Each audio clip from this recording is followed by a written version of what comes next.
The first thing I noticed wasn't her standing by the door. It was the smell. Lavender. Her perfume. The one she only wore when she wanted to look like she wasn't trying. That fake, effortless elegance she used like a weapon. The hallway lights were off. Just one lamp on in the living room, casting long shadows over the hardwood floor like something out of a goddamn play. And then I saw her. Suitcase already zipped, standing upright like a soldier beside her. Coat on. Lipstick perfect. No shoes. She was waiting. Not like someone stranded, like someone staging a scene. One arm across her chest, the other dangling her phone like it was a dagger. She didn't even look surprised to see me. "I've decided to leave," she said, voice calm like she was canceling a brunch reservation. "This isn't working." She didn't raise her voice, didn't look away, just locked eyes with me like a sniper behind glass, waiting to see if I'd flinch. I didn't. I looked at her, then at the suitcase, then back at her.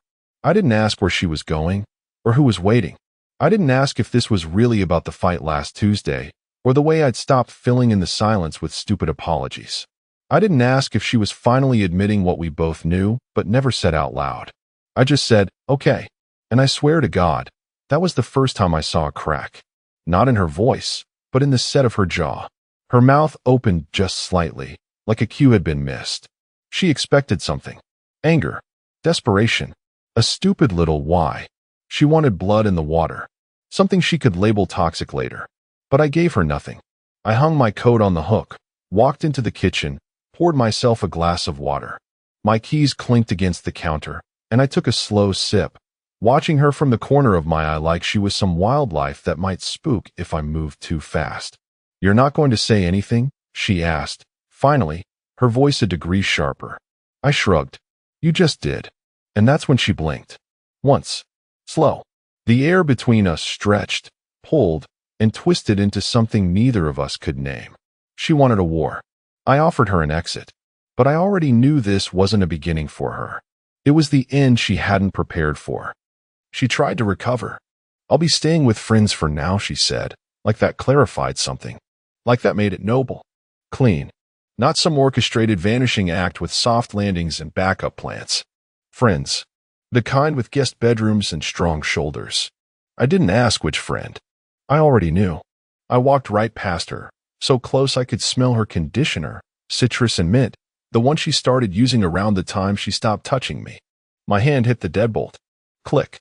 Then the handle. Smooth, steady, like I was welcoming a guest into my home. The door creaked open. Cold air slid inside like it had been waiting too. I turned back to her and said, "Then don't be late." That was the moment. Right there. That tiny, involuntary flicker in her face. Like she'd swallowed something the wrong way. Her weight shifted, barely, but I saw it. A millimeter of hesitation that screamed louder than any argument. She wasn't expecting the door to open so easily. She was expecting resistance. She was expecting me to stand in her way. To plead. To beg. To make it hard enough that she could feel righteous about walking. But I didn't even ask where she was going. I held the door for her like a doorman in a hotel she couldn't afford anymore. And in that silence, her suitcase still untouched, she realized this wasn't a breakup. It was a handover. Her narrative slipped. The control she thought she had gone before she even crossed the threshold. She straightened her back, tried to salvage the performance.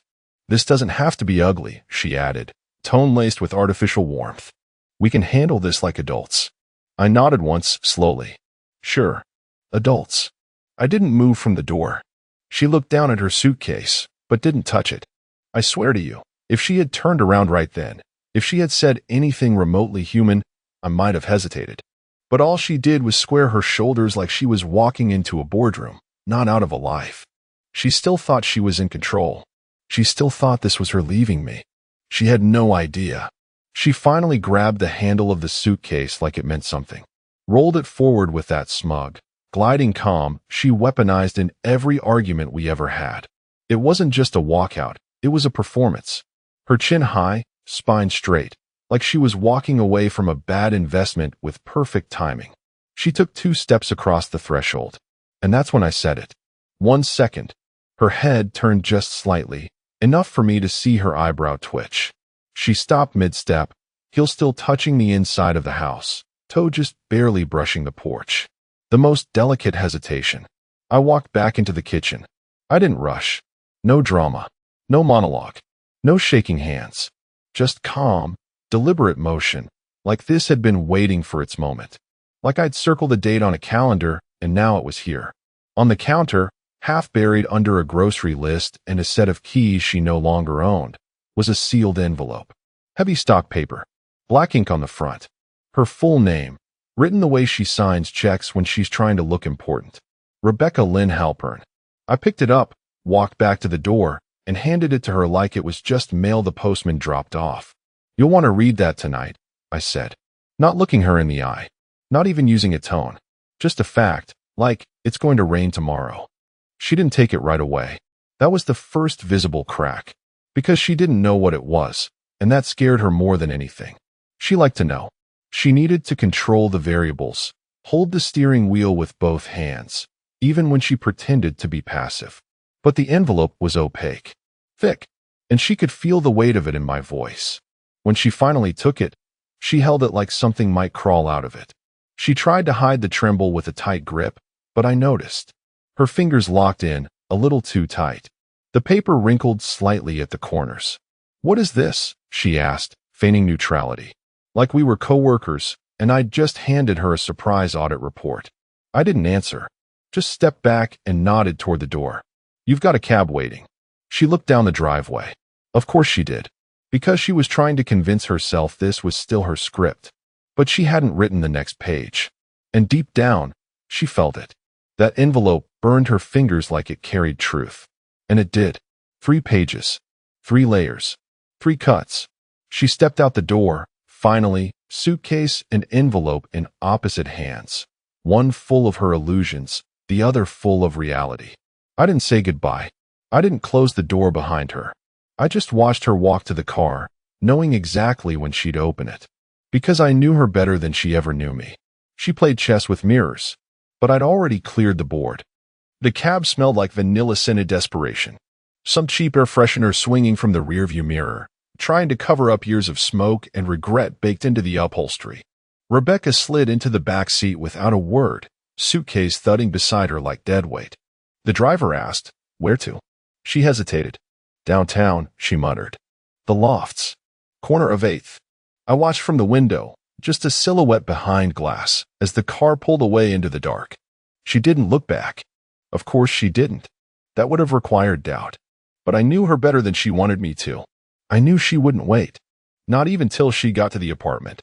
Not even till she had a drink in her hand or her little friend opened the door with a smile like he hadn't been sleeping with my wife behind my back for 3 months and counting. She opened the envelope 6 blocks from the house. Unfolded the letter first, because that's what control freaks do. They search for narrative before they face facts. My handwriting, sharp and unhurried. "Rebecca, this is not a goodbye. This is a correction. I know you prefer clean exits, so consider this mine. The truth is, you didn't leave me tonight. You were released." There was more, of course. Paragraph after paragraph, every word meticulously crafted to land with the softness of a scalpel. No rage. No begging. Just calm precision, the kind that unsettles more than screams ever could. The tone of a man who has already walked through the fire and come out colder. By the second paragraph, her fingers began to twitch. By the third, her heart was thudding against the bones in her chest. Because she realized this wasn't a guilt letter. It wasn't some tragic farewell or wounded poetry. It was documentation. Under the letter, she found the 3 documents. Stapled separately. Labeled clearly. Her name on each one. No flowers. No theatrics. Just consequences. She clutched the papers like they might self-destruct. The driver glanced at her through the mirror. She didn't notice. Her breathing had changed. The silence around her was no longer triumphant. It was contaminated. This wasn't the ending she imagined. No clean break. No mourning ex-husband nursing a bourbon and a playlist of regrets. No power. No leverage. She thought she walked out the front door with a win. But the game had already ended, and she hadn't even noticed the checkmate. Not yet. The first page had her full legal name at the top, and that alone made her grip the edge of the paper like it was slipping from her fingers. The letterhead was unfamiliar. New bank. Different logo. Not the one they'd used together for years. Not the friendly green leaf she saw every time she logged in to move his money around. This one was sterile, corporate, clinical, account closure confirmation, effective immediately. Rebecca Halpern is no longer authorized on any joint accounts. Her access has been revoked. All cards bearing her name have been canceled. A flush crept up her neck. She blinked at the bolded phrases, like the letters were lying to her. Like the paper was gaslighting her. She flipped to the second page, account numbers, balances, timestamps. There was no doubt. Every account they once shared closed, consolidated, transferred. Her name? Erased. She pulled out her phone with frantic fingers, opened her banking app. Incorrect password. Tried again. Login disabled. She switched to their credit card app. Account not found. Tried calling the customer service number on the back of her platinum card, but the app was already logged out, and the card was still sitting back at the house or maybe in the trash, wherever Elliot had left it after severing her from the financial bloodstream. Her mouth went dry. The driver said something. She didn't hear. She reached for her purse, pulled out the emergency Amex her sister told her to get just in case. It declined last week when she bought that overpriced coat on impulse. She'd meant to check why. She'd forgotten. And now, sitting in the back seat of a stranger's car, she realized something she'd never had to consider. She had no liquidity. The checking account? His. The savings? Gone. The house? Not in her name. The car? Leased under his business. Her phone buzzed. Low battery. Of course. Because that night, her exit plan, her big, cold, "I'm done with this" moment, was built on the rotting bones of assumptions. She thought she was stepping into freedom, but all she'd done was leap into a vacuum, and Elliot had already removed the air. She stared down at the paper in her lap, suddenly aware that her cab ride wasn't freedom, it was borrowed motion. A straight line to nowhere. She wasn't walking away from a marriage. She was walking naked into a war she never prepared for. She barely felt the seat beneath her anymore. Her knees were together like she was bracing for turbulence. But the only thing shaking was her composure. The cab turned onto 8th, headlights catching in the windows of boutiques she used to shop at like she owned them. Rebecca peeled open the second document with the caution of someone unwrapping a bomb. And in a way, she was. Business entity ownership and transfer notification. Halpern and Gray Design, LLC. Effective date, October 12, 2024. She blinked. Hard. That was 5 months ago. A little noise escaped her throat. Not quite a gasp, not yet a scream. Something smaller, more pathetic. She scanned the first paragraph. This letter is to confirm the finalized restructuring of Halpern and Gray Design, LLC. Ownership has been transferred in full to Elliot Grant Halpern. As per the revised filing with the Secretary of State, no secondary stakeholders, officers, or legal partners are listed. Her name wasn't anywhere. Not even in the CC field. She flipped the page like maybe it had gotten stuck. Like maybe her name had just slipped off the print. It hadn't. She flipped again. And again. 3 pages. 1 business. 0 Rebecca. Her hands started to sweat. Halpern and Gray. The company she introduced him to. The dream she helped build. Or so she believed. The design firm she bragged about at wine tastings, pretended to run on LinkedIn. Dropped casually into conversations with friends. Our firm, she'd say, like it was etched into her bones. But Elliot had never corrected her, because he didn't need to. She had assumed. And assumptions are the softest kind of prison, padded with delusion and decorated with ego. She remembered suggesting the logo, hiring the intern with the pretty smile and inflated resume, making client calls from the kitchen island, on speakerphone, like she was part of something. She wasn't. Not legally. Not financially. Not at all. She was just noise in the background, like elevator music that makes you think you're in control of the tempo. And now, she wasn't even that. The cab rolled to a stop in front of the building. The lofts. Big windows. Cold finishes. The kind of place that screams temporary luxury and long-term bad decisions. But Rebecca couldn't move. Because the business wasn't hers. The money wasn't hers. The future she'd counted on wasn't real. For months, Elliot let her live in a fantasy. And tonight, he turned the lights on and handed her the bill. She didn't want to open the last one. That wasn't an instinct. It was primal.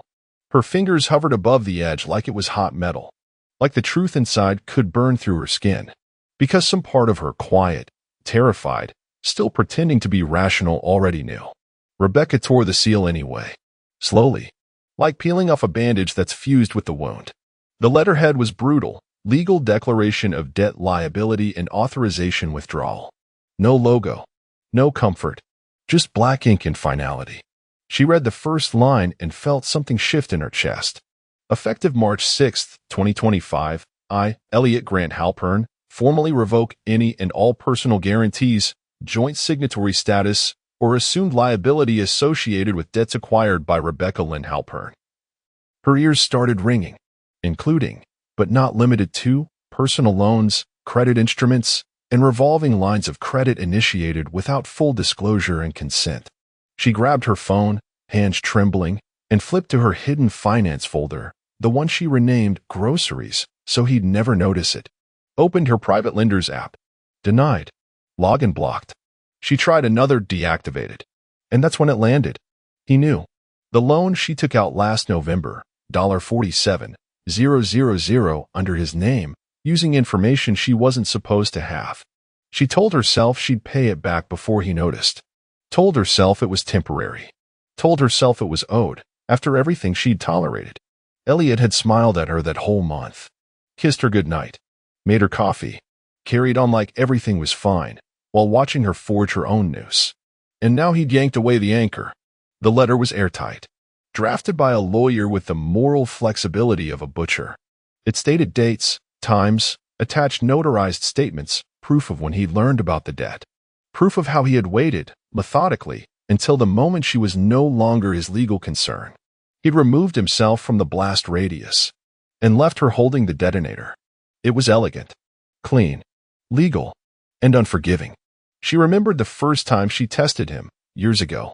A harmless little credit card opened in his name for her emergency purchases.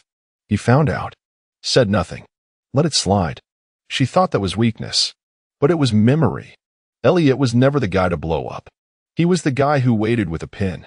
And now he had handed her the final page of her undoing. Not with malice. With precision.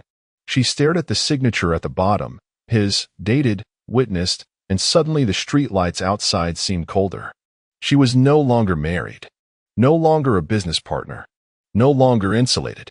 She was debt-ridden, exposed, and entirely alone. And Elliot? He was somewhere warm, maybe pouring himself a whiskey, deleting her number from his phone like it was just another expired password. She had walked out expecting freedom, and found herself in freefall. The second she stepped into the loft lobby, the silence hit her like a wall. Not the quiet kind, but the heavy kind. The kind that wraps around your throat and reminds you that no one is coming. She dragged her suitcase across the marble floor like it was filled with bricks. The concierge gave her a nod, one of those half-interested glances reserved for guests and mistresses. She didn't respond. Couldn't. Her hand was already in her coat pocket, fumbling for her phone like a lifeline she hadn't truly appreciated until now. She pulled it out. 7% battery. She didn't even care. She hit his name. Elliot. Just Elliot. No heart emoji. No hubby. Not anymore. It rang once. Twice. Then went straight to voicemail. Her breath caught. She tried again, faster this time, like speed could outrun inevitability. Voicemail. She stared at the screen like it might glitch. Like he'd appear out of nowhere with that maddening calm and tell her everything was still negotiable. But nothing came. She typed out a text. Can we talk? Simple. Casual. As if this wasn't a woman unraveling in real time. Delivered. Read. No reply. The read receipt sat on the screen like a death certificate. Cold. Indisputable. Her mouth went dry. She typed again. Elliot. Please. Sent. This time, not read. She opened his Instagram. Gone. Checked WhatsApp. Blocked. Went to Facebook. Unfriended. Everything shut down, sealed off, surgically removed. He didn't just ignore her. He'd erased her. There wasn't even rage to cling to.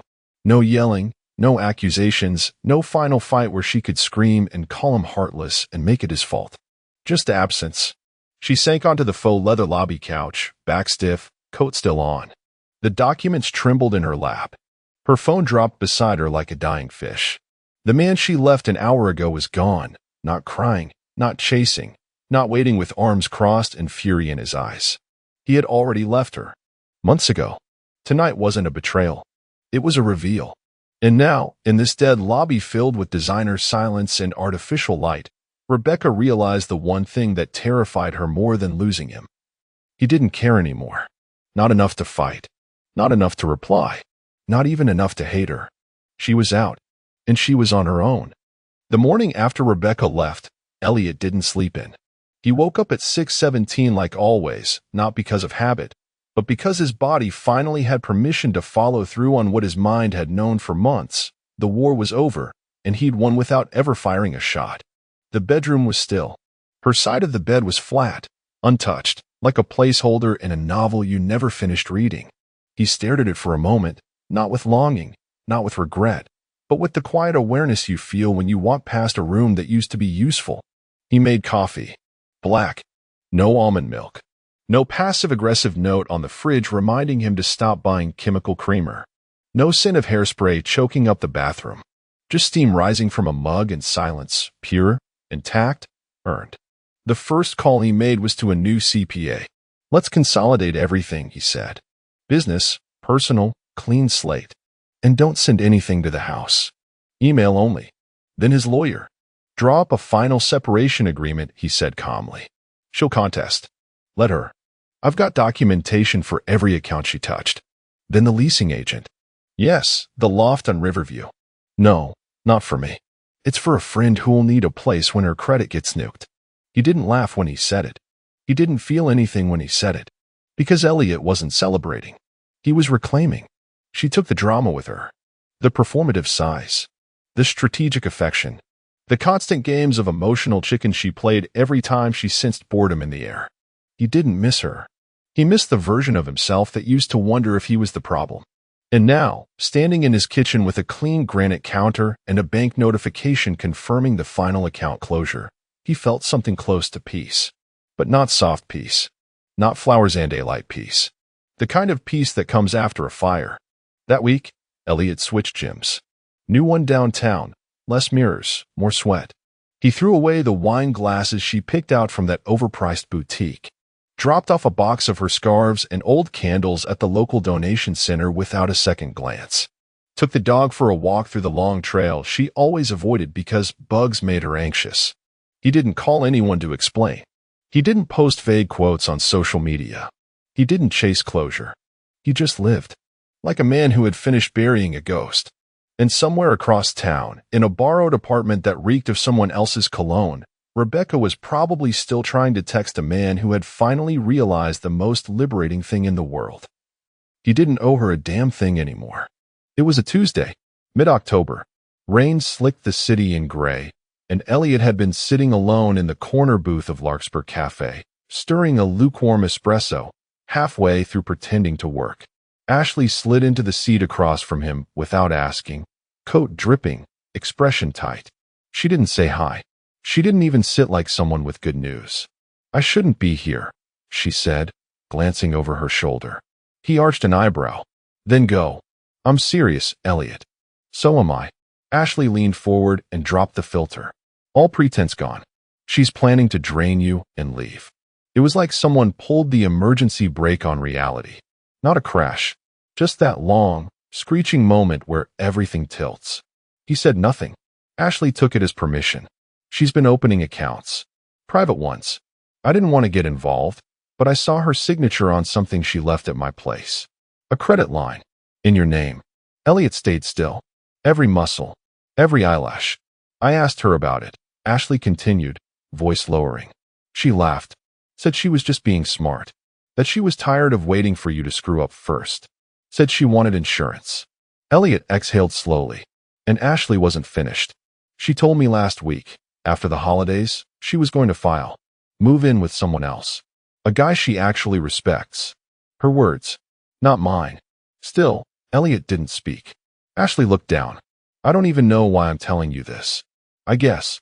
I just didn't want you to walk into it blind. He finally looked up. I already knew, he said. Ashley blinked. What? He nodded, sipping his espresso like it was water. Not all of it. Not the loan. But I've been watching her. Quietly. For a while now. Then why haven't you? Because people like her only fall when they think they're in control, he said. If I confronted her back then, she'd adjust. Reposition. Spin it. But if I wait, she'll dig the whole thing herself. I just have to hand her the shovel. Ashley stared at him, stunned. I've already started moving the accounts, Elliot added. Transferred the business to a shell under my name in August. Changed the beneficiary on the insurance. Called my lawyer last Friday. He smiled then, but not a nice smile. Not cruel either. Just clean. You're not telling me something I didn't know, he said. You're just confirming what I hoped wasn't true. Ashley looked like she wanted to say something. Maybe apologize, maybe confess her own guilt for being silent too long. Instead, Elliot pushed his cup aside and stood. Thanks, he said simply. Don't worry. I won't tell her this came from you. Elliot. He turned to go. She thinks she's the storm, he said, without looking back. But I already built the dam. And with that, he walked out. Into the rain. Into the plan. Into the role he'd been preparing for months. The man who says nothing until it's already too late. It was 3 months later to the week. Late January. Cold enough to make your bones ache. The office lobby smelled like burnt coffee and printer toner. People moved through it like machinery, coats, briefcases, earbuds in, eyes down. Efficient. Forgettable. Until the elevator doors opened, and in came the storm. Rebecca. Hair undone. Mascara smudged like war paint. That same camel coat she used to wear like armor, now wrinkled and frayed at the collar. Her boots clicked like accusations across the marble as she cut through the front desk without a word, straight toward the glass security doors of Halpern and Gray. The receptionist stood up. Ma'am. I need to speak to Elliot, she snapped, breath hitching halfway through the sentence. I'm sorry, he's... But Rebecca was already inside. Someone must have held the door. She stormed through the main floor, past the designers and consultants frozen mid-keystroke, confusion spreading like a virus in their eyes. A few recognized her. Some didn't. The newer hires stared at her like a scene from a show they hadn't caught the beginning of. Elliot's office door was open. He was standing near the window, back turned, scrolling through his phone like the world outside was far more important than whatever tornado was heading his way. She didn't knock. She didn't need to. Elliot, she said, breathless, voice cracking. He turned. And that's when she saw it, the full weight of nothing in his eyes. He didn't flinch. Didn't startle. Didn't ask how she got past security. Just looked at her like a man staring at old wallpaper. Familiar. Faded. No longer relevant. I made a mistake, she blurted. Loud. Desperate. Like the words could undo the unraveling. Everything. I was wrong. I panicked. I thought she stopped herself. Regrouped. Can we just talk? The silence that followed was worse than a slap. Elliot didn't respond. Didn't even sit down. He just let her voice hang there, exposed and trembling. Outside his office, you could hear the stillness of the entire floor listening. Not with interest. With that morbid curiosity people have when they witness something break in real time. Elliot. Please, she whispered now, shrinking. I have a meeting in 2 minutes, he said, finally, gesturing toward the door like she was a minor inconvenience. A delay. Not even a person anymore. You won't even look at me. I am looking at you, he said, gaze still level. I just don't see anything I recognize. That one hit. She stumbled back a half step, like the words had actual weight. I thought you cared, she said, smaller now, shrinking into herself. I did, he said. And that was it. Not I still do. Not but maybe we can. Just a simple past tense, delivered with surgical calm. Her mouth opened, searching for one last hook, one last thread to yank. But there was nothing left to pull. Security appeared behind her, summoned by someone discreet and distant. Elliot didn't even look at them. Make sure she gets out safely, he said, already turning back to his screen. They guided her out gently, hands hovering, not touching. She didn't resist. Just stared at him the whole way out like maybe he'd stop her. He didn't. As the doors closed behind her, Elliot didn't sigh, didn't smile, didn't react at all. He just returned to his screen, typed a note, and resumed his day. Because she wasn't a threat. wasn't a mystery, wasn't his anymore. She was just noise, and he had finally learned how to mute her. It was 11:42 p.m. when the message came in. Elliot was alone in bed, the room dimly lit by the screen of his tablet, one last chapter flickering on the display before sleep. A glass of water sat untouched on the nightstand. The winter wind pressed against the window pane, slow and steady, like the world was exhaling in time with him. His phone lit up once. A notification banner across the top. Rebecca, I miss the way you used to care. That was it. No emojis. No punctuation. No apology. Just a quiet little grenade disguised as nostalgia. He didn't touch the phone right away. He let the screen fade back into darkness. Then he finished the chapter, closed the tablet, set it aside, and turned to the phone like a man revisiting an artifact. Something buried, unearthed, and already catalogued. The message was still there, blinking like it mattered. He opened it, stared at it, and for a second, just a second, his thumb hovered near the keyboard. But not out of temptation, out of ritual. The reflex of a man who once would have replied with paragraphs. Long, midnight texts laced with over-explaining and hope. Not tonight. He let the silence between them speak louder than any "why" or "how could you?" And then quietly, finally, he pressed delete thread. No archive. No screenshot. No dramatic send-off. Just erase. The message was gone. She was gone. No response. No validation. No permission to feel better. Rebecca had played the long game, drawn her lines, taken her swing. And now, months later, in the flicker of a midnight message, she tried to crawl back through the only door she never thought would close. But it had. Silently. Fully. Permanently. Elliot rolled over, pulled the blanket to his chest, and closed his eyes. The silence that followed wasn't cold. It was earned. No closure. No vengeance speech. No final explosion. Just stillness. The kind that only comes when every piece of the lie has finally, mercilessly, stopped moving. The steak hadn't even hit the plate yet when she said it. Maybe you'd know how to grill if you'd finally man up, Thomas. And just like that, the air shifted. Not dramatically. Not with any obvious crash. No, it was subtle, like a window cracking in a sealed room. Her voice rang clear over the clinking of forks and cheap wine glasses, and I swear, the laughter didn't come all at once. It rolled out in waves. Steve, her coworker, let out a bark first.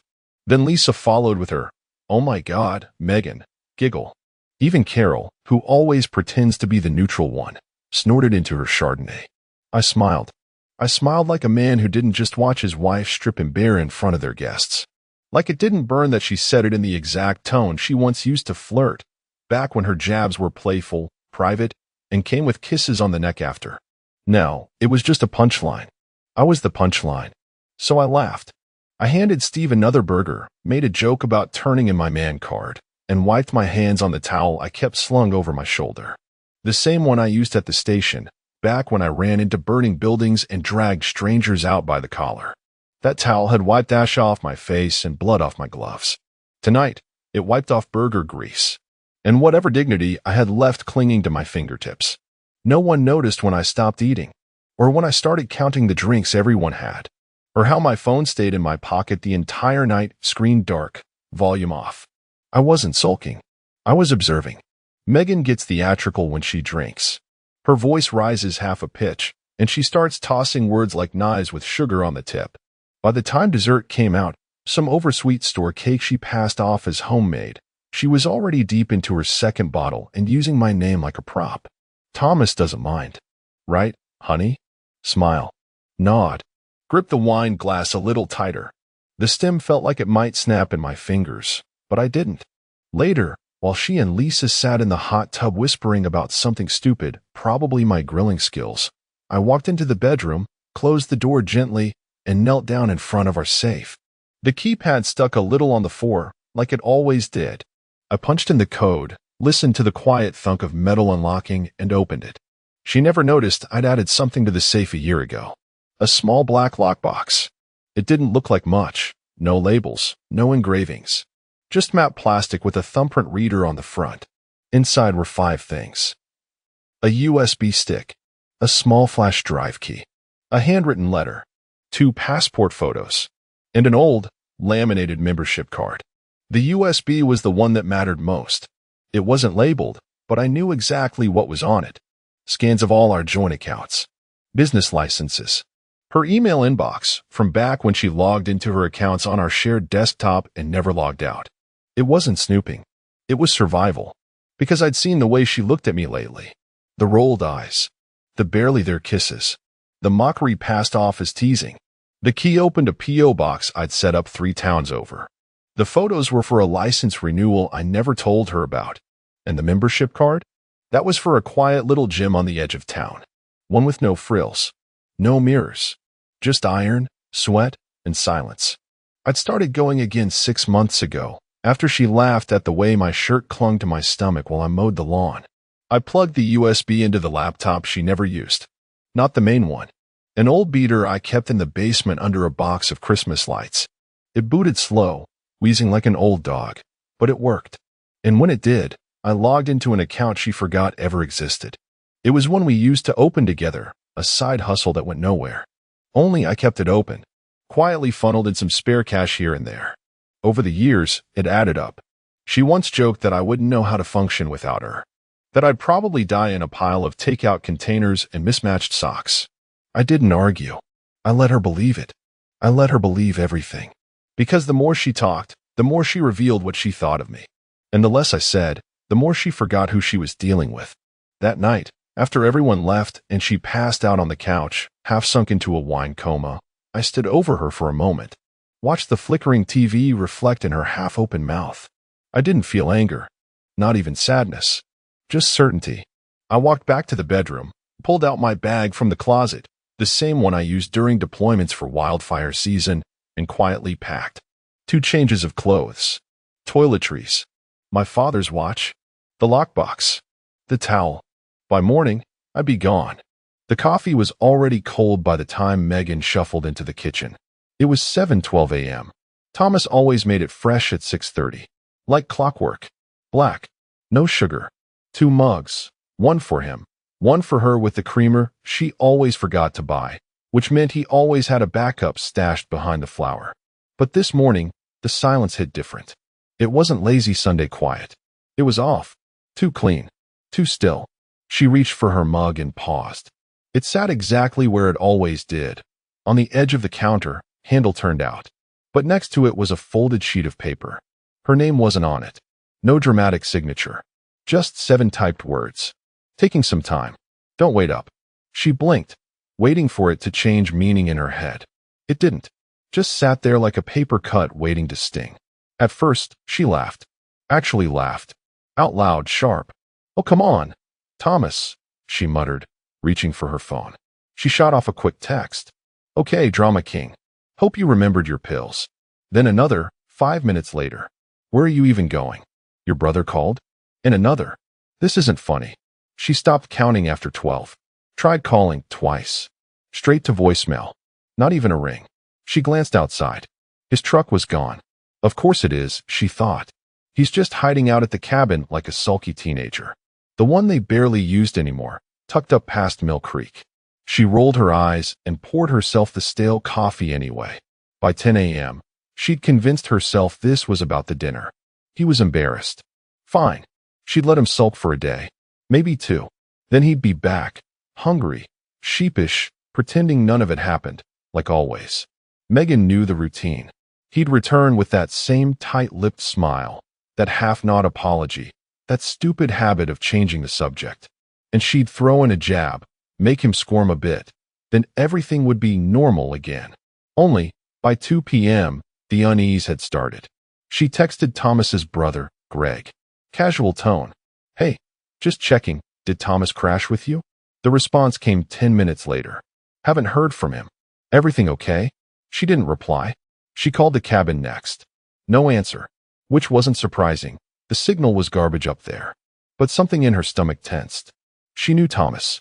He was a routine guy. Predictable. Meticulous. If he went somewhere, he left a note. A real one. With dates. Times. Instructions about the damn cat. Or the mail. Or when the sprinklers needed adjusting. He didn't just disappear. And yet, his drawers were half empty. She walked back to the bedroom, not even realizing her hand was shaking until she pulled open the dresser. His socks were gone. So were the faded t-shirts he refused to throw away. And the top right drawer, the one he kept locked, was wide open. Empty. She pulled open the closet next. Some things were still there. A couple jackets. A pair of boots. Enough to make it look accidental. But his favorite flannel? Gone. The belt with the worn buckle? Gone. His watch wasn't on the nightstand, either. It hit her then. He didn't leave. He left. Still, pride's a hell of a drug. She spent the evening pretending otherwise. Made herself a salad. Turned on a sitcom she didn't really watch. Took a selfie on the porch and captioned it. Wine. Peace. Me time. Wineglass sparkles. But she checked her phone every 4 minutes. Always on silent, but always in her hand. No calls. No updates. The last read message still said delivered. By midnight, she opened Find My Phone. The device was offline. She stared at the tiny gray icon that used to hover comfortably between work and home. Now it was just gone. She checked the security system app next. The Ring camera, the side gate, the garage. Everything showed recordings from yesterday. Nothing after midnight. No footage of him leaving. No luggage. No goodbye wave. It was like he'd evaporated into thin air. The next morning, Megan drove to Greg's house under the pretense of dropping off a cooler she borrowed. He invited her in, made polite chatter, but didn't mention Thomas again. She didn't ask. But as she left, she noticed something on the workbench in Greg's garage, a half-finished birdhouse they'd been building together. And next to it, a bag of tools, the same ones Thomas always brought. Still sealed. Still untouched. That's when the first real crack formed. He hadn't gone to Greg's. He hadn't gone to the cabin. He hadn't gone anywhere she expected him to. And for the first time in years, Megan felt something she hadn't associated with Thomas in a long time. Uncertainty. Megan didn't say anything when Naomi brought it up. She just smiled, stirred her drink, and nodded like it didn't matter. They were sitting at Harlan's Cafe on 5th, one of those places that tries to pretend it's rustic with reclaimed wood and $14 avocado toast. Naomi always picked it. Megan didn't mind. It made her feel modern, in control. Like the kind of woman who has a husband who's taking space because he's emotional, not because he's orchestrating something. They were halfway through a brunch that tasted like cardboard when Naomi said it. Totally offhand. So weird. I think I saw Thomas the other day. Downtown. Tuesday. I was going to Pilates. Megan kept stirring. Oh. Naomi shrugged, biting into her toast. Yeah. He looked. I dunno. Good. Like, rested. Confident, even. Had that old firehouse gait again, you know? Megan forced a short laugh. Thomas? Confident? What was he doing? Buying wood glue. Naomi smiled politely, but didn't push. That was the problem with Naomi, too polite. You could never tell if she was backing off out of kindness or because she already knew something. Megan made a mental note to check her friend list later. They moved on. Talked about some co-worker's divorce, the neighbor's barking dog, politics, whatever noise filled the gaps. But the comment sat like a stone in Megan's stomach the entire ride home. She didn't even take off her shoes before grabbing her phone and pulling up Facebook. Thomas hadn't posted in years. His page was barely a page, just a digital relic from when their daughter had made him an account so she could tag him in her graduation photos. Megan half expected it to be inactive or deleted entirely. But it wasn't. It was updated. Not with a status. Not with photos. No cryptic quotes or moody captions. Just a profile picture. She clicked it. Full screen. It was him on a trail somewhere. Mountains in the background. Sun catching the edge of his shoulder. He was wearing one of those thermal shirts he used to hate, and that damn green flannel she always made fun of. But his face wasn't tired. It wasn't beaten down or dazed like it had been the last few months. He was smiling. Not posing. Not faking. Smiling. She zoomed in. There was something behind the photo, some hint of calm in the set of his jaw, in the relaxed squint of his eyes. Not smugness. Not arrogance. Peace. It unsettled her. Because Thomas never smiled in photos. Not naturally. Not like that. For a minute she just stared, thumb hovering, debating whether to text him. Then she clicked over to his friend list. Private. Typical. She clicked his tagged photos. Nothing recent. Timeline. Barren. But he had been active 2 days ago. She set the phone down and sat back on the couch, staring at the ceiling like it might offer a clue. Downtown, confident. She tried to rationalize it. Maybe he was pretending, playing a role to save face. Maybe Naomi had misread it, seen him during one of his rare lucid moods. But deep down, beneath the pride and layered denial, something shifted. He wasn't hiding. He wasn't broken. He was fine. Too fine. That night, she poured a glass of wine and scrolled through old photos. Birthdays, camping trips, 4th of July barbecues. Thomas was always there, hovering in the background, quietly holding everything together. Always looking just slightly out of place. Always fading into the edges of his own life. But now he was centered, and she didn't know how to feel about that. She clicked the profile picture again, just to look, just to find some crack in the armor. Some proof he was bluffing. But there was nothing. No caption. No filter. Just Thomas. And he looked more like himself than he had in years. The envelope was heavy, not just in weight, but in the way it seemed to hum with something final, official, surgical. Megan didn't even notice it at first. It was wedged between a coupon flyer and some gardening catalog she never subscribed to. But the certified stamp and her full name typed in block letters, Megan Louise Reed, caught her eye. No return address. Just that sterile font and a government-issue barcode on the back. She stood by the mailbox for a moment longer than necessary. The wind tugged at her robe. Her slippers were already wet from the dew soaking through the concrete. But she didn't move. The envelope wasn't bulky, yet it felt like it weighed 5 pounds in her hand. Back inside, she laid it flat on the kitchen counter, cleared away the crumbs from breakfast like she was prepping for surgery, and took out the letter opener Thomas bought her during their trip to Santa Fe. She hadn't used it in years. He always opened the mail. Inside was a 2-page legal document, crisp and clean, with language she had to read 3 times before the meaning landed.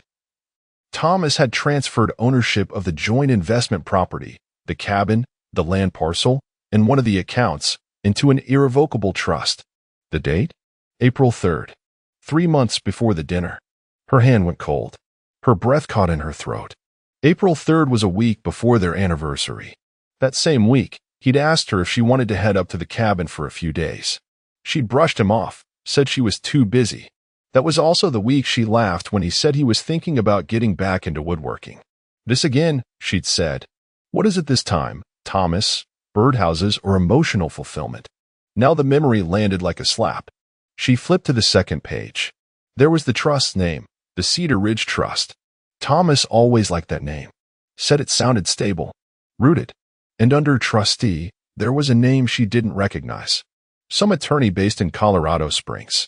Her name wasn't mentioned once. Not even as secondary. She read it again, slower this time, hoping she missed something. That maybe there was some clause, some reference, even a footnote. But it was clean, precise, deliberate. She picked up the phone and dialed the number at the bottom of the letter. Good morning. Richardson and Keller Law, the receptionist answered, cheerful. Yes, hi. I just received a notice regarding a trust involving my husband, Thomas Reed. Hold, please. Click. Piano music. 45 seconds later, another voice picked up. Calm. Slightly bored. This is Lauren. How can I assist you? Megan straightened. Yes, I need to speak with Mr. Keller about a trust, the Cedar Ridge Trust, regarding some joint assets. I wasn't consulted. There's clearly been a mistake. A pause. Keys typing. Then, I see. You must be Mrs. Reed. I am Mrs. Reed, she snapped, sharper than she intended. Understood. Unfortunately, Mr. Reed's file is marked written correspondence only. He's asked that all inquiries be submitted via email or postal letter. Megan blinked. What? I'm his wife. You can't just... I apologize. But Mr. Reed has legal right to structure his trust without consultation, assuming the property is solely or majority owned. Which, according to the documents, it was. He transferred it out of our joint name. No, ma'am. The deed shows it was purchased in his name only in 2016. Your name was not added later. Megan's jaw went slack. That's not true. We agreed. I'm sorry, ma'am. Is there anything else I can help you with today? Silence. The line didn't even end in a click, Just a vacuum of sound as Megan slowly lowered the phone and stared at the countertop like it might offer a time machine. 2016. She remembered that year. It was the same summer she got promoted, when Thomas insisted she take the lead on their finances because she was better with paperwork. He had smiled and handed her the bills. She hadn't looked twice at the cabin's deed. Assumed everything was mutual. She'd been so sure. That night, she sat at the kitchen table with the letter in front of her like it was a puzzle missing half its pieces. A glass of wine stayed full in her hand. She didn't drink it, just held it, because the truth was dawning, slow and steady. Thomas hadn't just walked out after the dinner. He'd been preparing. He had quietly, methodically removed her from the blueprint of his future, months before she humiliated him. And she never saw it coming. The second dinner was supposed to be a reset. Same backyard, same string lights, same matching dinnerware she dragged out for special occasions. She even reheated her forced laugh and wore the blue wrap dress Thomas used to compliment, back when compliments from him came unprompted. Everything was curated, orchestrated, almost weaponized to reclaim the air of ease, of control, of normal. But something was off. It started subtly. Naomi showed up late and didn't bring her usual dessert. Steve didn't flirt the way he usually did after his third beer. And Lisa, loyal, over-tan Lisa, kept checking her phone between sips, like she was bracing for a different kind of evening entirely. Megan moved through the motions, topping off glasses, cracking jokes she didn't believe, laughing too loudly at mediocre anecdotes. When the shrimp skewers came out, she delivered them with theatrical flair, clinking her glass to get everyone's attention. To good friends, she toasted, and men who finally learn how to grill. There was a pause, barely 2 seconds, but long enough to bruise. Then came the polite laughs. Not genuine, not derisive. Filler. The kind of sound people make when they're just trying to move on. She saw it in their eyes. They knew something. After dinner, while she was cleaning up plates, Dana and Rob, neighbors from down the block, pulled her aside near the patio heater. Dana was always too warm, always too friendly, but tonight her tone had a tremor of pity. "You okay, Megan?" She blinked. "Yeah, of course." "What?" Dana hesitated, glanced at Rob, then said, "It's just, we ran into Thomas last week. At the hardware store." Megan smiled. "Oh, he looked good," Rob added, hands in his pockets, trying to sound casual but failing. "Relaxed. Not like someone going through a split." Dana nodded. "Honestly, he seemed grounded, like he was building something." Megan laughed, too sharply. "Building something? He probably bought duct tape and a new screwdriver. That man couldn't assemble a bookshelf without yelling at it." They smiled politely, too politely. Then Dana said, "He mentioned a new project, a place he's working on." Sounded real serious. That was the moment the air changed. Megan's fingers tightened around her wine glass until she thought it might crack. Her smile froze. She nodded once and slipped away under the pretense of checking on the dessert. She didn't come back out for 20 minutes. Inside, she paced. Grounded. Building something. Serious. They weren't describing a man licking his wounds. They were describing a man growing. She watched from the kitchen window as her guests chatted around the fire pit, completely unbothered. Not one of them had asked about her directly. Not one had offered to check in or console. They were talking about him. Later, after everyone left, Megan stood barefoot in the dim kitchen, the house suddenly too quiet. She poured herself another glass of wine, full to the rim, and sat down at the table where Thomas used to do the bills. She didn't sip, just stared into it. Replay after replay looped in her head. The dinner, the laugh, her words.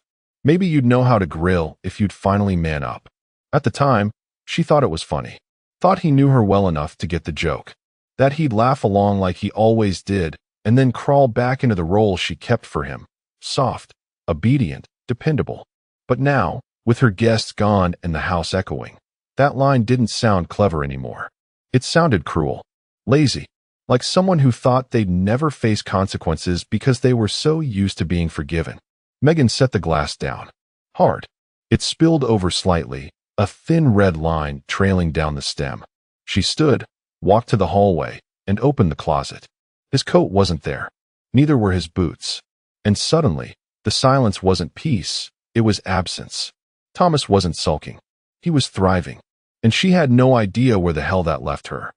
It was almost an accident, her finding the closet like that. She'd gone in just to grab an old flashlight. The power had flickered that morning, and the hallway outlet still wasn't working. She thought maybe Thomas had left one in the bedroom like he used to, one of those industrial kinds, heavy and overkill, that he insisted on keeping just in case. He used to tuck them behind the nightstand, along with spare batteries, a couple of earplugs, and a half-used tube of muscle balm. She hadn't been in the bedroom much. Not really. She slept in it, sure. Changed clothes. Tossed laundry in the bin. But she hadn't looked at anything. Not closely. Not since he left. She'd been playing house like nothing had changed, rinsing her wine glass every night, fluffing the pillows, refolding towels he wasn't using anymore. But when she opened the closet that morning, looking for that flashlight, the air shifted. The right side was empty. Not just sparse. Not reorganized. Empty. His clothes were gone. All of them. The button-downs he wore to retirement dinners, the flannels she always rolled her eyes at, the gray suit he insisted on keeping even though he hated formal events, gone. The cedar hangers hung in a row, stiff and useless. She stared for a moment, confused, then dropped to her knees to check the floor. No boots. No gym bag. No overnight duffel he used for firehouse reunions. The drawers next to it? Opened. Hollow. And then it hit her. A slow, sinking understanding. She reached for the upper shelf, the one that always held his keepsake box, the black one with the brass corners. That was gone too. Her heart thudded. Hard. She swung open the other side of the closet. Her stuff still there. Pressed and ready. The silk scarf he bought her years ago in Denver still hanging crookedly from a hook she never used. But his side? Scrubbed clean. She backed out slowly, then turned toward the bed. That's when she saw the box. It wasn't large. A basic photo box, black, with a leather band across the top. One she didn't recognize. It was sitting dead center on the comforter, like it had been placed there deliberately. Waiting. Her breath caught. She approached it slowly, like it might explode. When she opened the lid, she immediately recognized the top item. Their wedding photo. It was from the reception. He had one arm around her shoulders. She had her hand on his chest, her fingers hooked around the knot of his tie. Everyone always said they looked meant for each other in that picture. But it wasn't framed. It was loose. And it was turned upside down. Underneath the photo, she found a slip of paper folded once, no handwriting. It was a receipt. For a storage unit. Paid 6 months in advance. Out in Flat Creek, 30 minutes west. She stared at it, and something cold crept up her spine. The dates matched. April again. It was like discovering that someone had been living in a parallel reality just beneath your own, sliding pieces into place while you were busy mocking their puzzle. She sat down on the edge of the bed, wedding photo in her hand, the silence stretching like a rubber band on the verge of snapping. All those nights she thought he was being quiet because he was tired or distant. All the times he said he just needed space or wanted to focus on projects. She'd chalked it up to age. Retirement boredom. A harmless man shrinking into the background of her life.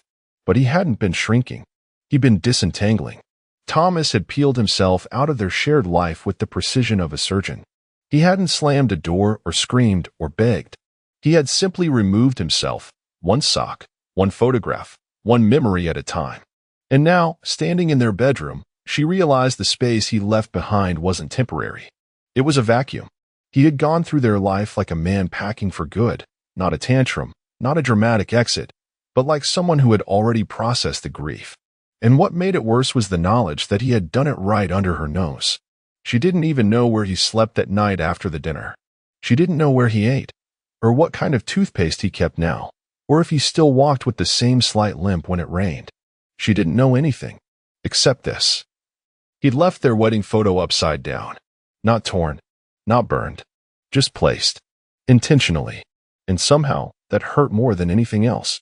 She first saw it while waiting in line at the pharmacy, flipping through the local paper like she always did when bored enough to pretend she still cared about local politics and bake sale calendars. Front page, bottom right corner. Grand opening this Saturday. Reed's Workshop and Outfitters brings classic craftsmanship back to River Bend. The headline didn't register at first. Then she saw the photo. Thomas. wearing that same forest green flannel, standing in front of a freshly painted storefront, arms crossed, smiling, not politely, not nervously, but with a calm, unforced self-assurance she hadn't seen since. God, before the layoffs, before the tension, before her. The banner stretched above the doorway in clean red block letters. Reed's Workshop and Outfitters. She blinked. The location was familiar. A small warehouse lot just outside of downtown, the kind that used to house plumbing suppliers or forgotten antique shops. They drove past it for years, both agreeing someone should do something useful with it. Apparently, Thomas had. Megan shoved the paper into her purse like it had insulted her. But it didn't stop there. Later that night, scrolling aimlessly through Facebook, the clip appeared again, this time posted by the town's local business association. She tapped play. There he was, standing beside a barbecue pit, flipping burgers, laughing with some of the town's old-timers. A camera crew from a low-budget local station interviewed him in front of the new building. "I wanted to create a space for people who build things with their hands," he said, looking not at the reporter but at the camera. Not just wood and metal, but life. Community. The comments were glowing. So proud of Thomas. Finally, someone doing it right. Real man, real business. I'll be there every week. Knew he had it in him. She scrolled faster. Each comment was a hammer strike. What really made her stomach turn wasn't that people liked him. It was that they respected him. They spoke about Thomas like he had been quietly waiting for his time, and now that he had it, he was leading. Like he'd stepped into the light, and no one even questioned where he'd been. Even Naomi liked the video. Megan's hand hovered over the phone screen, shaking slightly. She opened the group chat with her friends, Lisa, Carol, Naomi. Typed, "Anyone else see this Reed's Workshop thing?" No one answered. She saw the Reed receipts, but nothing came back. At the grocery store 2 days later, she saw him again, this time in person. He was in the checkout lane, talking to the young cashier, holding a basket with nuts, bolts, a sandwich, and 2 cans of paint. He looked casual, in his element. He didn't see her, but the cashier did, and she smiled at Thomas in a way that made Megan feel like the floor was tilting. "You building again, Mr. Reed?" the girl asked. Thomas nodded. "Trying." He handed over a business card, the kind with raised lettering and a clean logo. Reed's Workshop and Outfitters. Handmade. Local. Built to last. Megan ducked into the cleaning supplies aisle before he could turn. That night, the silence in the house was unbearable. She wandered room to room like a ghost in a house that no longer remembered her. The wedding photo, still upside down, burned in her thoughts. He wasn't just surviving. He was redefining. He had taken the name she used to smirk at, Reed, and made it the centerpiece of a storefront. A brand. A symbol. While she was hosting wine nights and pretending everything was under control, Thomas was out there signing leases, ordering business cards, learning how to smile for cameras. And everyone was watching, praising him, lifting him. And for the first time since he walked out, Megan realized something terrifying. He didn't need her to rebuild. He just needed her gone. It was subtle at first. Missed texts, delayed replies. Naomi was always one of those friends who'd respond within minutes, even if it was just an emoji or a one-word quip. But now, Megan's messages sat unread. Days passed. Then came the deflections. "Busy week. Sorry, work's a mess. Let's catch up next weekend, okay?" Megan pretended not to notice. She told herself Naomi was just overwhelmed, distracted, maybe tired of hearing about him. So Megan shifted tactics. Made her texts light, breezy. Updates about the garden, a new rug she was thinking of buying, the ridiculous amount of emails piling up. No response. It festered. The kind of silence that speaks louder than rage. The kind that doesn't come from distraction, but decision. So she called. Naomi didn't pick up. She tried again 3 days later. This time, it rang longer, almost as if Naomi was debating whether or not to answer. Then, a click. "Megan," Naomi said flatly. No warmth. No smile in the voice. "Oh, thank God. I was starting to think you." "I've been meaning to call," Naomi interrupted. "But I figured, honestly, I wasn't sure I should." Megan blinked, thrown off. "Should what? You're my best friend." "What are you talking about?" There was a pause. A long one. Megan could hear the faint clink of a spoon in a coffee cup. Naomi was always stirring something when she was nervous. "I saw Thomas," Naomi said finally. That one sentence turned Megan's stomach. "Okay, and?" "He looked good. Really good, actually." Megan rolled her eyes, though Naomi couldn't see. "I know. I saw the article. He's clearly on his little rebrand tour. Let him play lumberjack for the town if it helps him feel important." Another pause. "You know what surprised me?" Naomi said, her voice quiet now. "He didn't badmouth you." "What?" "I expected something. A jab. A passive dig. At least some bitterness. But he just smiled. Asked how I was. Didn't say a word about you. Not even when I tried to open the door." Megan was silent.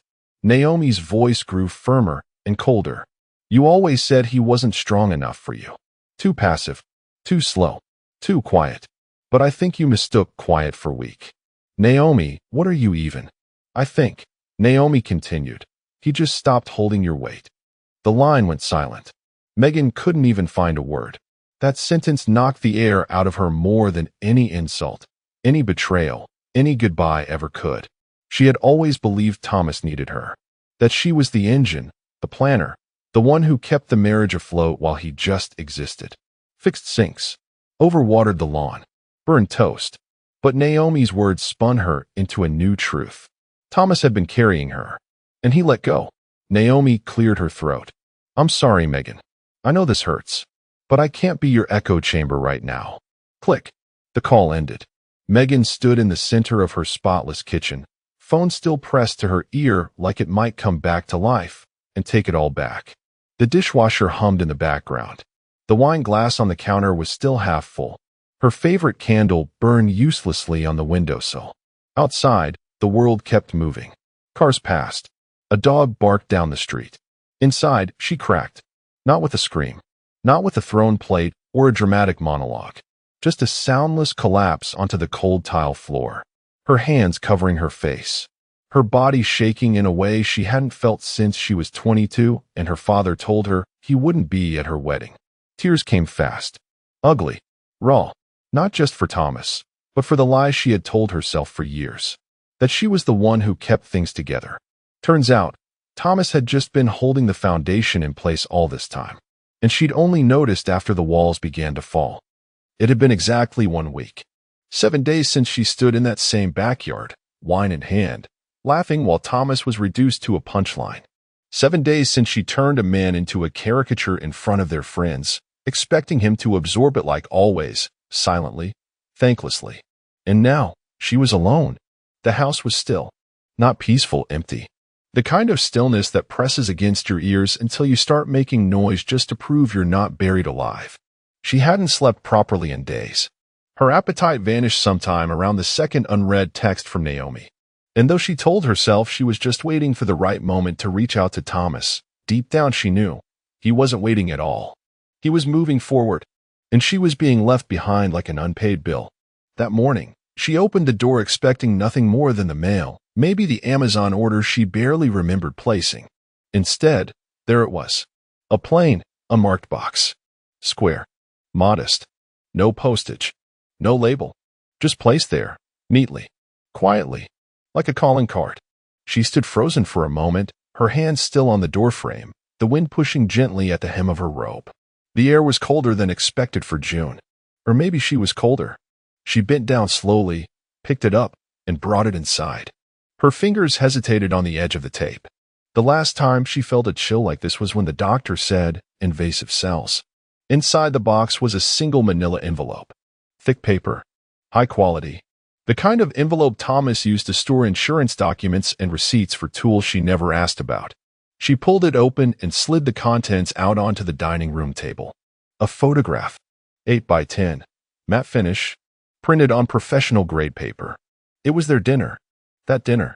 Same backyard. Same lighting. Same guests mid-laugh. And in the center, crystal clear, was her. Megan. Arm outstretched, wine glass raised, a grin plastered across her face. And next to her Thomas. Caught mid-motion. Just after the words, "man up," left her mouth. His jaw tense. His smile, off. Not broken, not angry, just gone. The photo wasn't from anyone at the party. It wasn't from a phone. It was taken from a low, discreet angle, just behind the bushes near the fence line. Not candid, observed.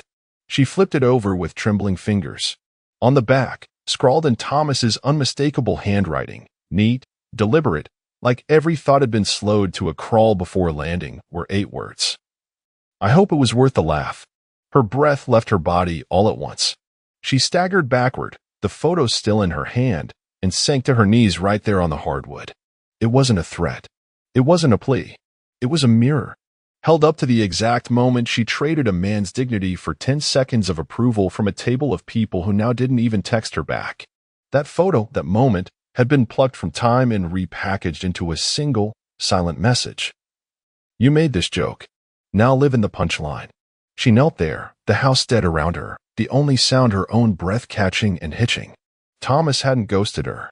He had documented her. And now he was returning pieces of the story, pieces she thought belonged only to memory and wine. But he'd remembered. He'd watched. He'd planned. And now, without touching a single thing in that house, without raising his voice or lifting a finger, he had delivered the one thing she never expected. Proof. Proof that he hadn't just left. He had outgrown her. It was almost involuntary, the decision to go.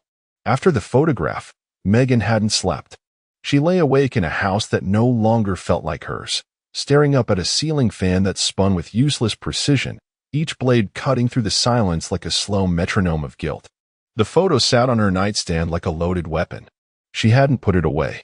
She hadn't dared. By morning, she was already halfway down the highway before realizing she hadn't eaten.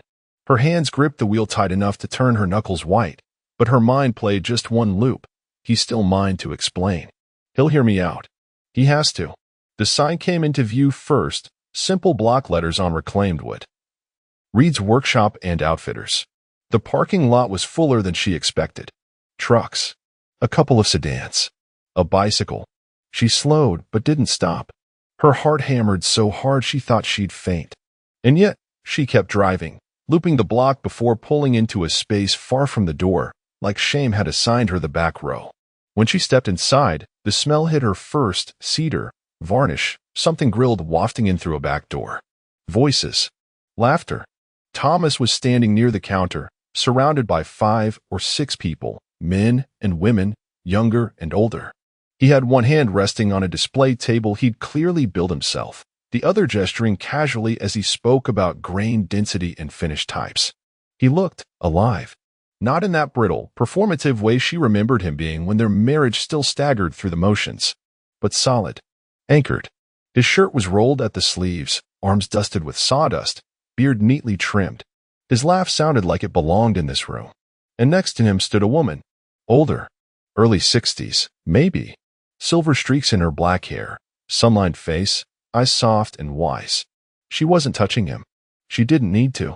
She simply stood beside him the way people do when they belong. Megan froze just inside the doorway. Someone turned and noticed her, gave a polite smile, then returned to the conversation. No fanfare. No gasp. No music swell. This wasn't a movie. It was just life. She stepped forward, throat tightening. And then Thomas looked up. His eyes met hers. Not startled. Not hostile. Just aware. He took a breath, gave a half nod to the group, then turned fully toward her. His expression was unreadable. Not hard.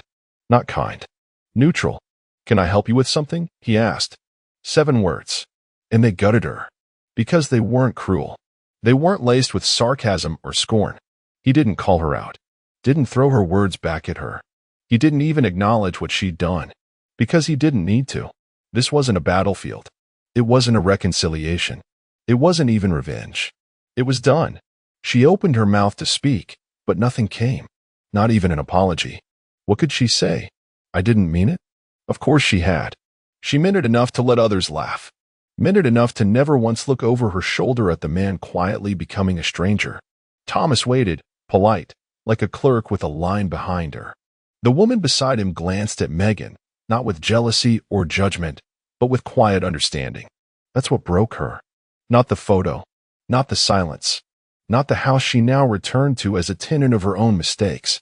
It was the realization that Thomas had moved past her, not to someone younger, flashier, or fueled by vengeance, but someone gentle. Someone who didn't mock his softness or shrink his space. Someone who let him be. Megan swallowed hard, blinked fast, and offered a single nod. Then she turned and walked out. The door didn't slam. It whispered shut behind her. Outside, the wind had picked up. She stood for a long moment in the parking lot, the sun glaring in her eyes, watching through the glass as Thomas resumed speaking. Laughing. She was gone from his orbit now. No fireworks. No confrontation. Just a woman who traded something irreplaceable for the cheap currency of mockery. And a man who decided, finally, that he didn't owe her his silence or his suffering anymore. The phone buzzed against my nightstand, shaking the silence of my cabin. Unknown number. I hesitated, then answered. Marcus. The voice was familiar, dripping with the same mix of condescension and pity I remembered all too well. Sarah. My ex-wife. The woman who had torn through my life like a wildfire and walked away without a backward glance.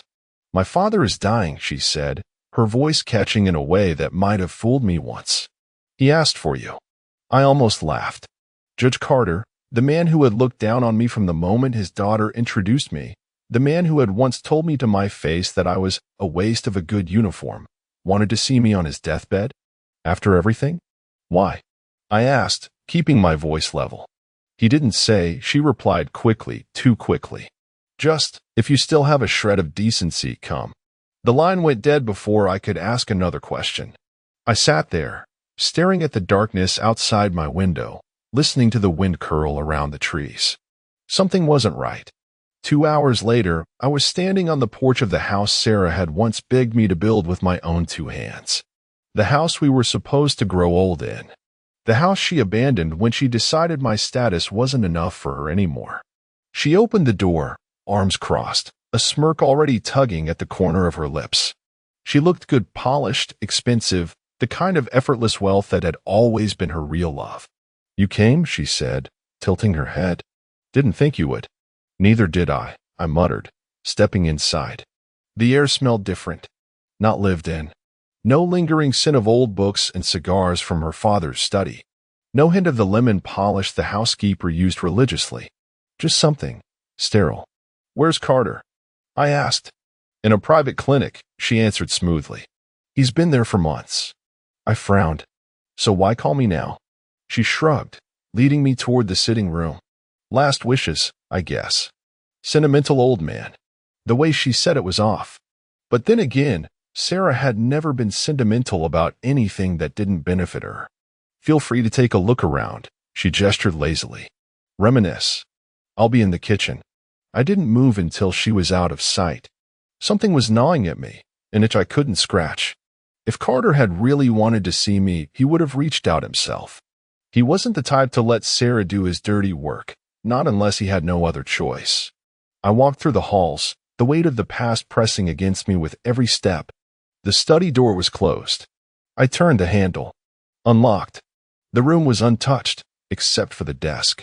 Papers, once stacked neatly, had been rifled through. Drawers left slightly ajar. A single sheet of paper lay on top, slightly crumpled. I picked it up. Carter's handwriting. Shaky, but unmistakable. They want my money. Help me. A chill ran down my spine. I checked the wastebasket. Empty pill bottles. But not painkillers, not heart medication, just harmless little capsules. Placebos. Someone had switched his meds. The floor creaked behind me. You really are a sucker, aren't you? Sarah's voice curled around me like smoke. I turned slowly.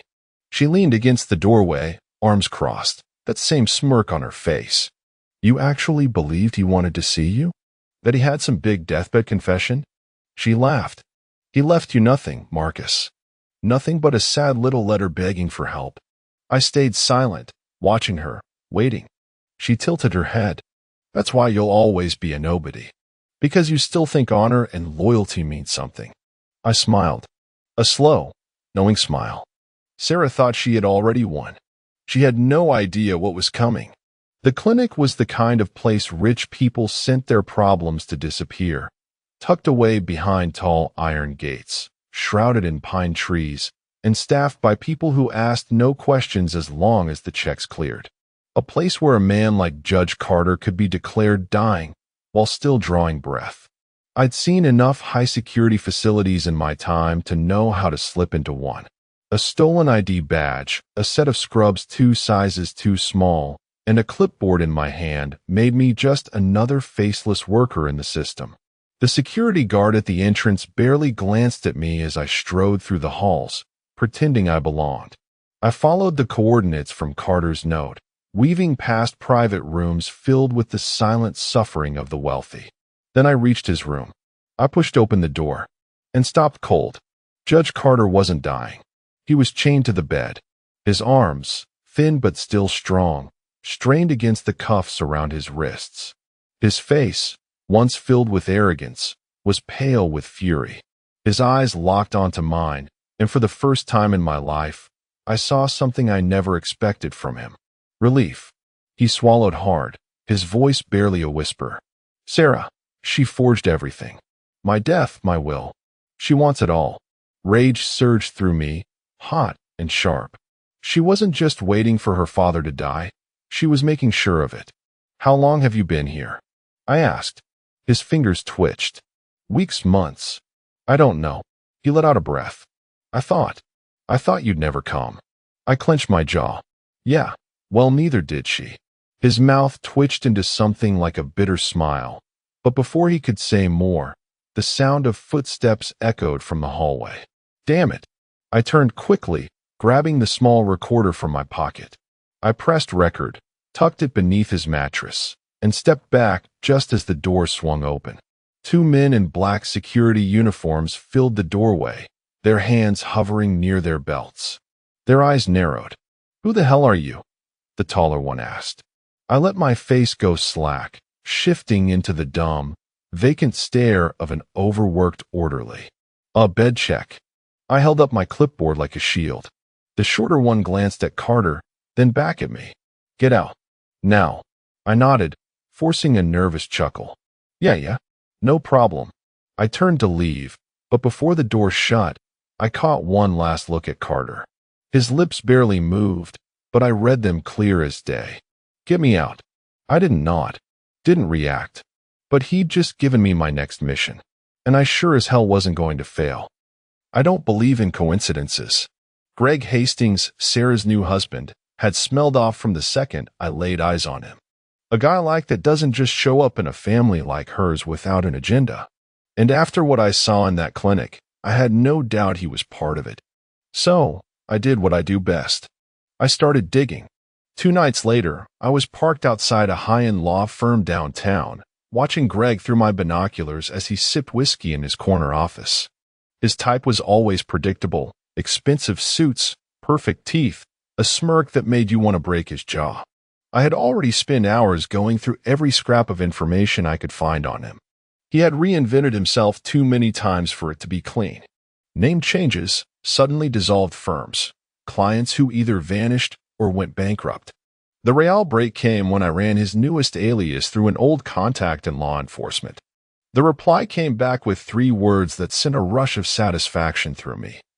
Wanted for fraud. Greg Hastings wasn't just a snake, he was a career scam artist. He'd been running the same con for years: marry into wealthy families, manipulate the wills, then disappear once the money was locked in. Except this time, Sarah had been more than a mark. She was his accomplice. I didn't go through legal channels. I didn't have time for that. Instead, I broke into Greg's office. Security in places like this was built to stop corporate espionage, not someone like me. A lockpick, a bypassed alarm, and I was inside. His laptop was open on his desk, files pulled up on the screen. I clicked through, scanning financial records, legal documents. Then I found it. A fake will. Carter's name. A forged signature. And the words that sealed it all. In the event of my passing, all assets shall be transferred to my beloved daughter, Sarah Carter Hastings, and her husband, Gregory Hastings. I pulled out my phone, snapped photos of everything. Then I saw something else. A folder titled Assets, Carter. I clicked it open. Inside were photos of my land, my forest, GPS coordinates, a valuation report, and at the bottom, A message thread. One line stood out. Burning it down is cleaner. No paper trail. My fingers clenched around the mouse. That son of a... I was waiting for him in the parking lot when he came out, stepping toward his sleek black BMW. He froze when he saw me, then smirked like he wasn't standing in front of a man who could break him in half. "You've been busy, old man," he said, sliding his hands into his pockets. "Snooping around like that. Not very smart." I didn't answer. Just let him feel the weight of my stare. "You should walk away, Marcus," he continued, voice dripping with fake sympathy. "Go back to your little trees. I'd hate for something to happen to them." There it was. The threat. I took a step closer, just enough to watch his confidence flicker. "You make one move against my land," I said, voice low, steady, "and I will bury you before you even see it coming." For the first time, something in his eyes shifted. A hesitation. He wasn't used to people like me, people who didn't play by the rules he could twist. I smiled. Let him think he'd won. Because I had already decided exactly how I was going to destroy him. I spent years learning how to read a battlefield. The terrain, the weaknesses, the enemy's habits. The way a man moves when he thinks no one is watching. The way fear creeps in when he realizes he's lost control. Greg thought he had control. Thought he could threaten me. Take what was mine. Erase me like I was some disposable inconvenience. He was about to learn otherwise. It started with a fire. Not a big one. Just enough smoke to send a nervous camper running to the nearest ranger station. Enough flame licking through dry brush to make the sheriff's department scramble their trucks. I made sure it burned slow, contained, just enough. I stood on the ridge, watching the glow from a distance, listening to the sirens wail as firefighters rushed to put it out. And right on schedule, Greg arrived. I saw his headlights cutting through the dark, his sleek BMW kicking up dust as he sped down the back road leading toward the fire line. He pulled over just before the flames, stepping out, silhouetted against the chaos. He thought he was here to watch my world burn. He had no idea the fire was for him. The police found him 30 minutes later, standing next to his car, looking a little too interested in the blaze. It didn't take long for them to pop the trunk. 2 red gas cans. Half empty. A map of my forest with certain areas circled in red marker. Textbook arson. I wasn't there when they put him in cuffs, but I heard he didn't take it well. Sarah came to my cabin the next morning, all rage and desperation, her polished veneer cracking at the edges. "You set him up," she hissed, storming inside like she still had a right to be there. I leaned back in my chair, sipping my coffee, letting her burn herself out. "You set him up," she accused again, voice rising. "The gas cans, the map. This is you." I exhaled slowly. "You think I control where your husband leaves his arson supplies?" Her hands balled into fists. "You think you're so clever," she spat. "They'll let him out. He'll clear his name. And when he does, he'll come for you." I let out a low chuckle. "You mean like how he cleared his name in Texas? Or Florida? Or Ohio?" I raised an eyebrow. "You sure know how to pick him, Sarah." She opened her mouth, but I cut her off. "You should be more worried about the video." Her expression faltered. "What video?" I pulled out my phone, tapped the screen, and let it play. There, in crystal clear security footage, was Greg, standing in a hardware store, buying those exact same gas cans, handing over cash, and walking out with them. I let the clip loop once before I spoke again. "Already uploaded," I said, sliding my phone back into my pocket. "By now, every news station in town has it, along with his warrants." Sarah's face went pale. I leaned forward, dropping my voice to something cold and final. "Your husband's going to prison, Sarah." I tilted my head. "And you? You're going down with him." Her breathing hitched. For the first time in years, she had nothing to say. So, she did what she always did when she was cornered.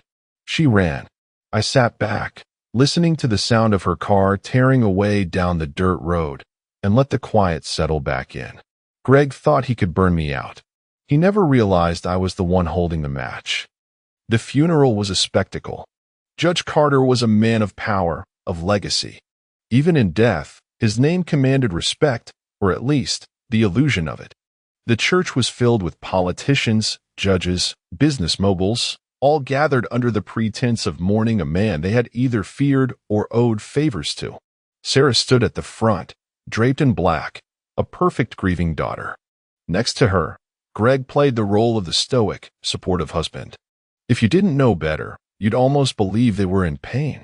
I watched from the back, unseen, unnoticed, waiting. The ceremony droned on hollow eulogies, crocodile tears. Then came the moment of silence. Perfect. I stepped forward, slow and deliberate, just as the priest was about to close the service. Before we finish, I said, my voice cutting through the silence, I think it's only right we let Carter speak for himself. Sarah's head snapped up. Greg stiffened. I pulled my phone from my pocket, tapped the screen, and let the truth play. Sarah. Greg, they're keeping me prisoner. They forged everything. They want it all. I need help. The voice of a man who was supposed to be dead echoed through the grand hall. A gasp rippled through the mourners. Someone dropped their prayer book. The priest looked stricken. Sarah's face drained of color. Turn that off, she snapped, stepping forward. This is a funeral, Marcus. Have some respect. I smiled coldly. Funny. That's exactly what I was thinking. Murmurs swelled through the crowd. People were watching now, whispering, doubting. Greg was already moving. He shoved past a row of stunned guests, heading for the side door. Too late. A pair of uniformed officers blocked his path. One reached for his belt. Greg Hastings, you're under arrest for... Greg bolted. I'll give him credit. He was fast. He made it halfway to the exit before a younger officer tackled him, sending both of them crashing into the church pews. Screams. Chaos. Sarah yelling something incoherent. I just stood there, watching as they hauled him up, face pressed against the polished wooden floor, hands yanked behind his back. An officer reached into Greg's pocket, pulled something out. A key. My key. No, Carter's key. The officer frowned. What's this? I stepped forward. That, I said calmly, unlocks the room where Carter is actually being held. The murmur turned into a roar.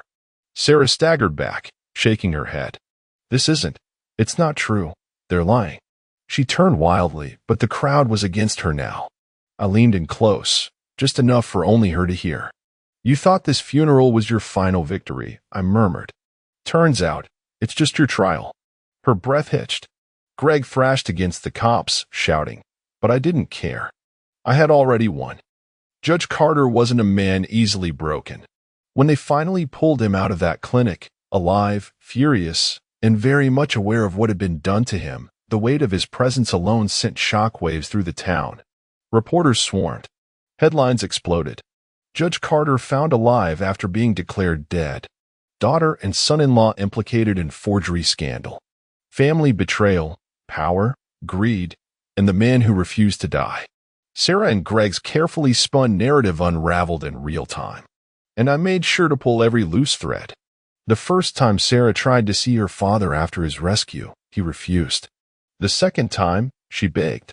I watched from the doorway of Carter's study as she fell to her knees in front of him, tears streaking her once perfect face, hands clutching at the sleeve of his robe. Daddy, she sobbed, please. I made mistakes, but He wrenched his arm away, stepping back like she was something filthy. You, his voice was razor sharp, are no daughter of mine. She flinched. I almost saw the exact moment it shattered her. Almost. But then she turned and saw me. You, she hissed, her expression twisting from sorrow to raw hatred. I didn't move, didn't blink. You ruined everything, she screamed, her voice cracking. You took my life, my future. I laughed, low and dark. No, Sarah, I corrected. I took it back. Her lip trembled. I had it all. And now?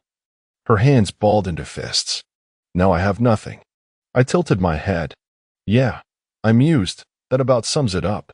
Her breathing turned ragged, her entire body trembling. I hate you, she whispered. I stepped closer, leaned in just enough to let her feel it. Then we're finally even. 2 weeks later, I walked into court with Carter by my side. Sarah was already there, sitting at the defendant's table, looking hollowed out in a cheap blazer that wasn't designer, with a lawyer who looked like he took pro bono cases for fun. Greg was nowhere to be found. No doubt sitting in a jail cell, waiting for his fraud trial to start. The judge entered. The case was called Marcus Wright versus Sarah Carter Hastings. Claim: fraud, unlawful seizure of property, conspiracy to commit financial crimes. My land, my inheritance, stolen by a woman who once swore to love me. Mr. Wright, the judge addressed me. Do you have evidence to support your claim? I didn't answer.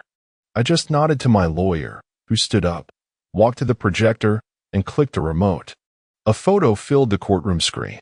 Sarah, sitting in a law office, pen in hand, signing the forged will. The room fell silent. Sarah's breath hitched. Her attorney leaned over, whispering furiously, but it was already over. She looked at me, her face white as a ghost, and I smiled. Cold. Final. Her mouth opened, but no words came out. Because she knew I'd already won. The fight should have been over. Carter was free. Greg was rotting in a jail cell. Sarah had been publicly humiliated, stripped of everything she had stolen, left with no husband, no allies, no future. But Sarah was always greedy, and greed makes people desperate. So, I wasn't surprised when I got a call from my lawyer a week later. You're going to want to sit down for this one, he said. I didn't. Just tell me. He exhaled sharply. Your ex-wife, before everything went down, she transferred your forest land to Greg's name. My fingers tightened around the phone. She what? Yeah, he sighed.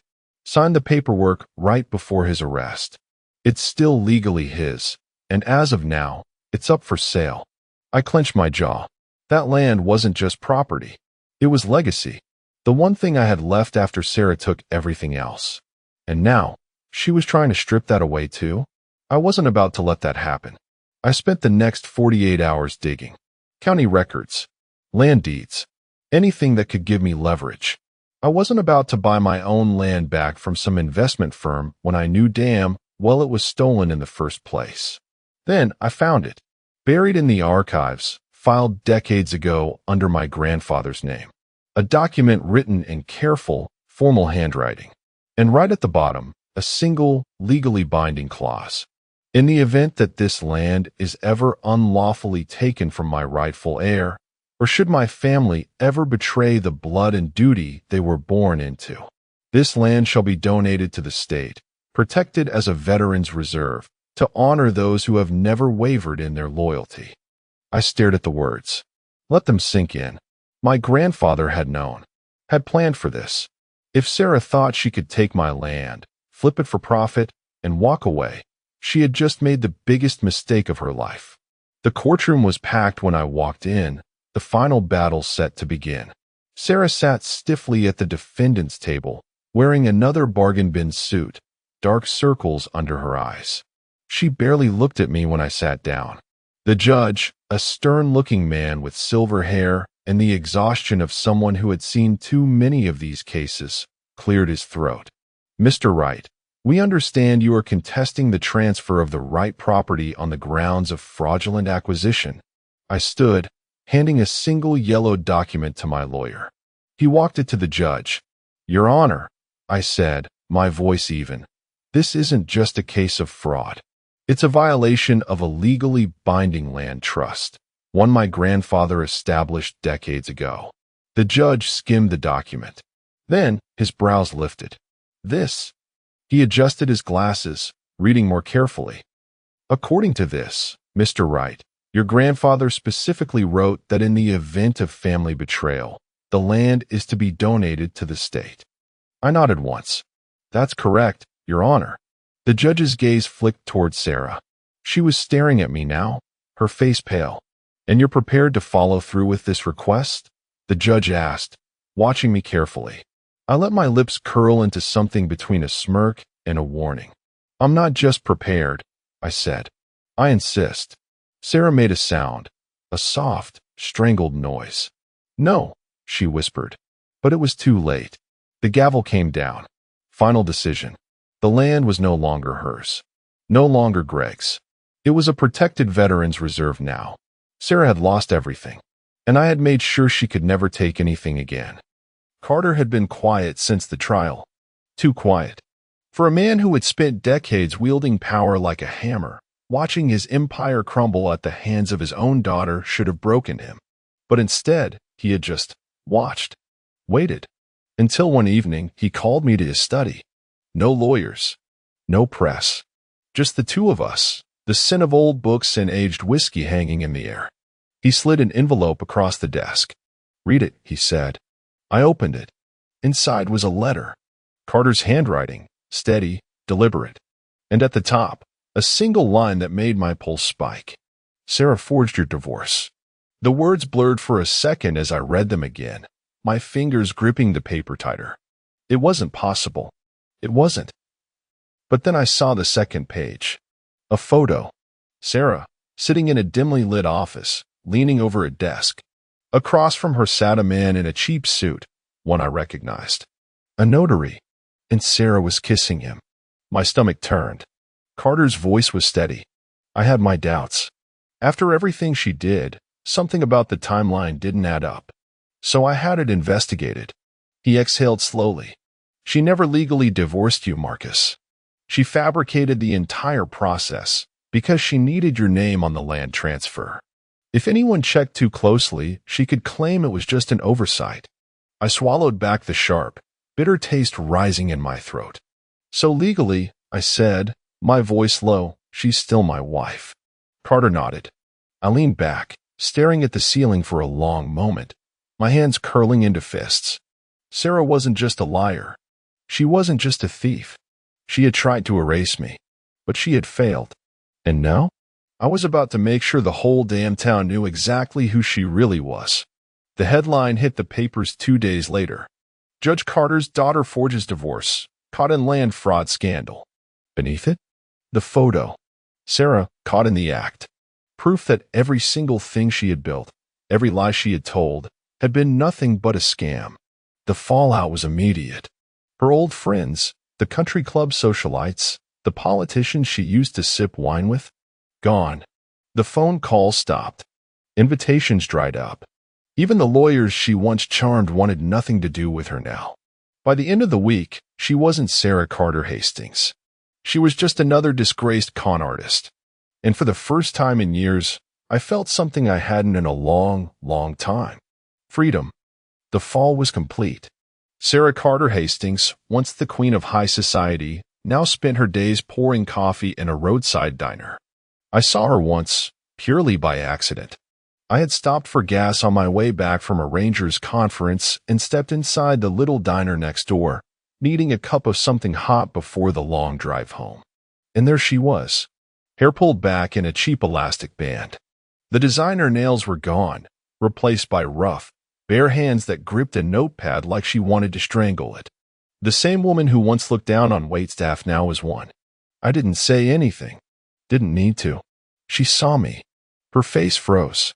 Then, for the briefest second, something flickered in her eyes, something bitter, something small, something humiliated. I let my lips curl into the faintest smirk.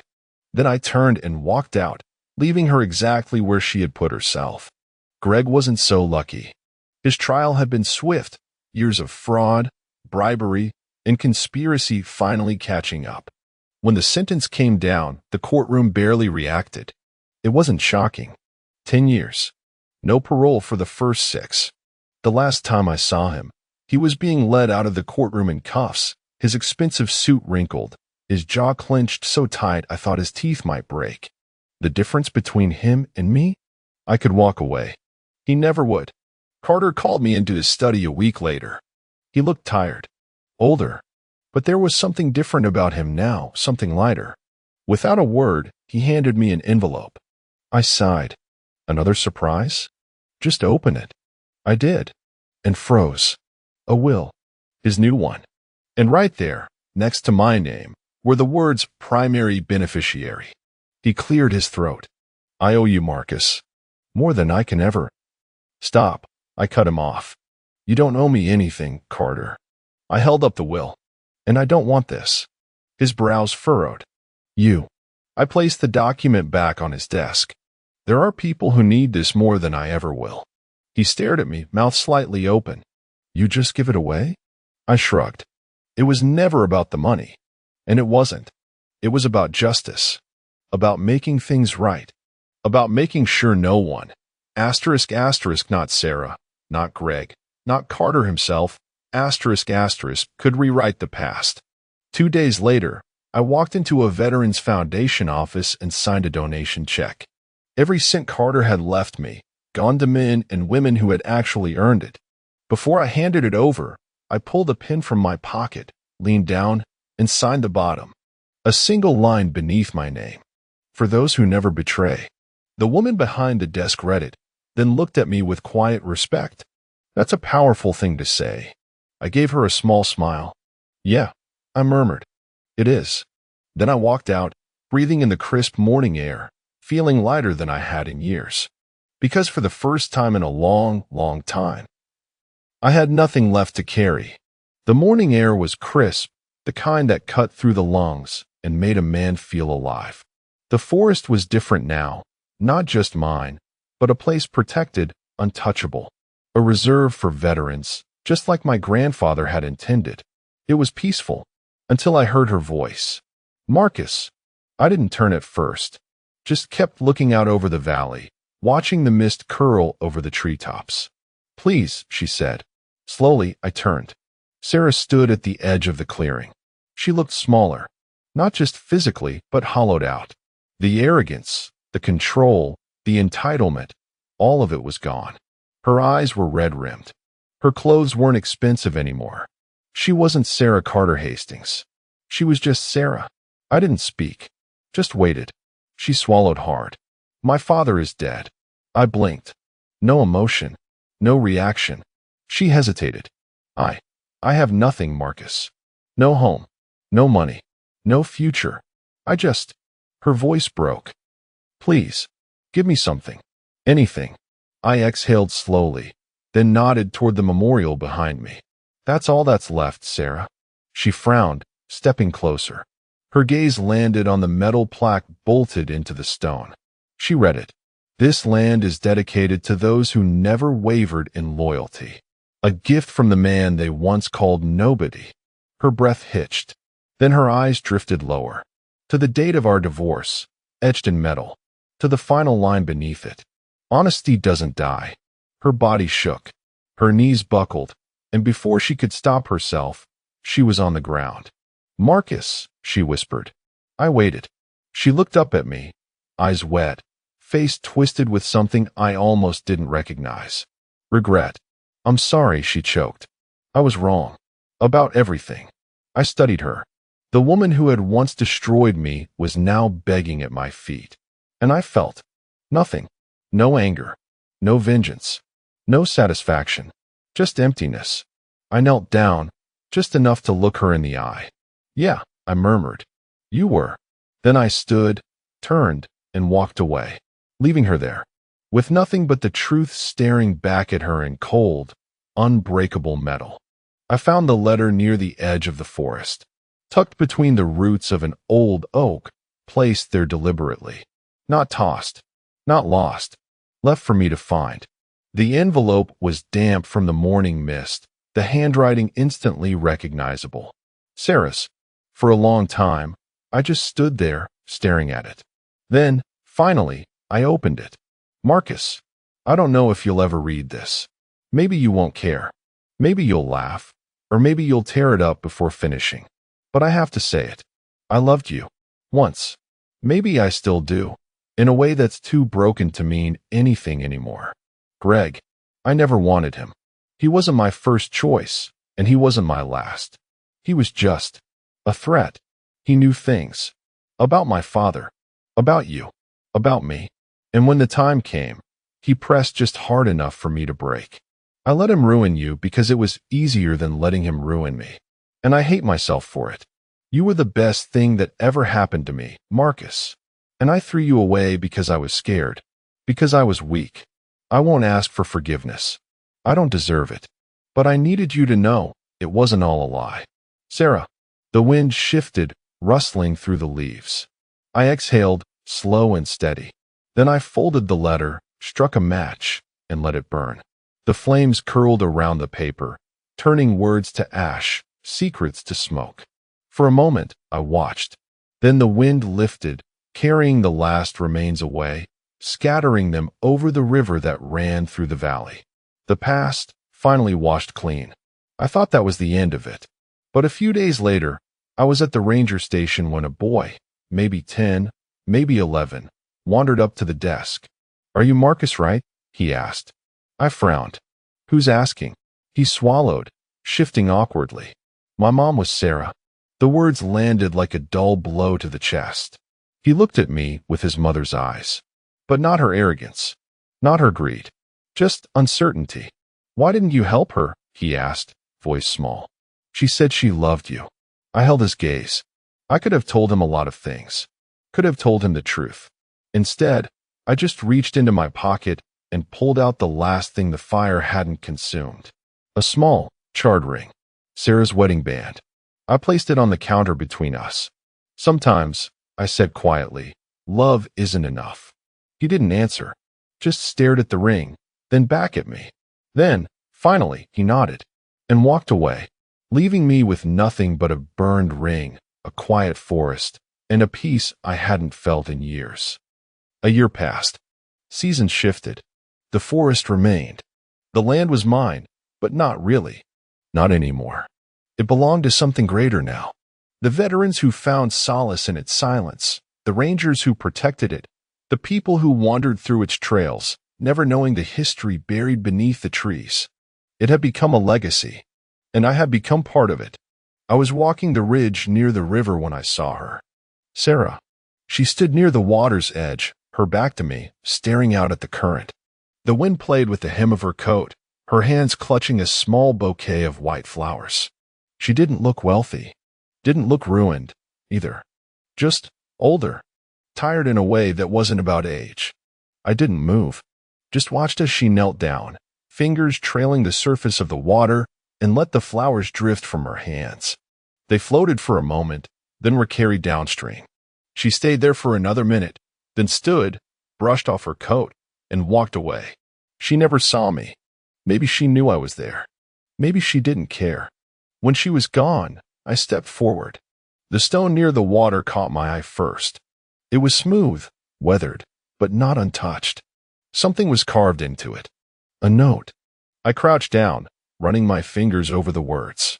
"You won, but I'm still here." The wind stirred. My jaw clenched. And then I saw the second mark, a faint indentation near the base of the stone. A perfect circular groove, like a ring had once rested there. I exhaled, slow and steady, then straightened, letting my gaze drift toward the horizon. Beyond the trees, the river led to a waterfall, a place now marked with a wooden sign, freshly carved. Right Falls, a sanctuary for those who endured.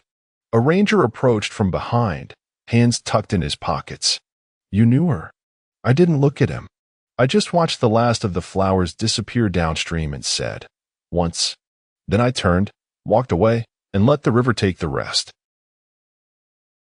She laughed like the joke was me. Let me set the scene. 25 years married. A quarter of a damn century. I spent 2 weeks planning this thing, this nostalgic, handcrafted, emotionally expensive evening at the same lodge where we danced to Blue Bayou the night I proposed. Back when she still looked at me like I was something more than background noise. I booked the same caterer who did our wedding, dug up our old playlist, cleaned the garage just to find the CD. Custom invitations. Real ones, none of that Evite crap. I even got the stupid lantern she used to say reminded her of Tuscany. I don't even know where Tuscany is, but I got the lanterns. She didn't notice. Even before we stepped out of the car, I could feel it. Her body was with me, her eyes weren't. She kept tapping that damn phone like it owed her money. "It's just Jenna from work," she said again, like I asked. I didn't. I hadn't asked the first 3 times either. I just nodded and opened the door for her. The moment we walked in, she let go of my hand like it was contagious. Went straight for the wine. I got swallowed up by the usual hugs, backslaps, the smell of cologne and catered brisket. Friends I hadn't seen in years. I smiled. I played the part. Meanwhile, she scanned the room like she was looking for someone not on the guest list. I still don't know when he arrived.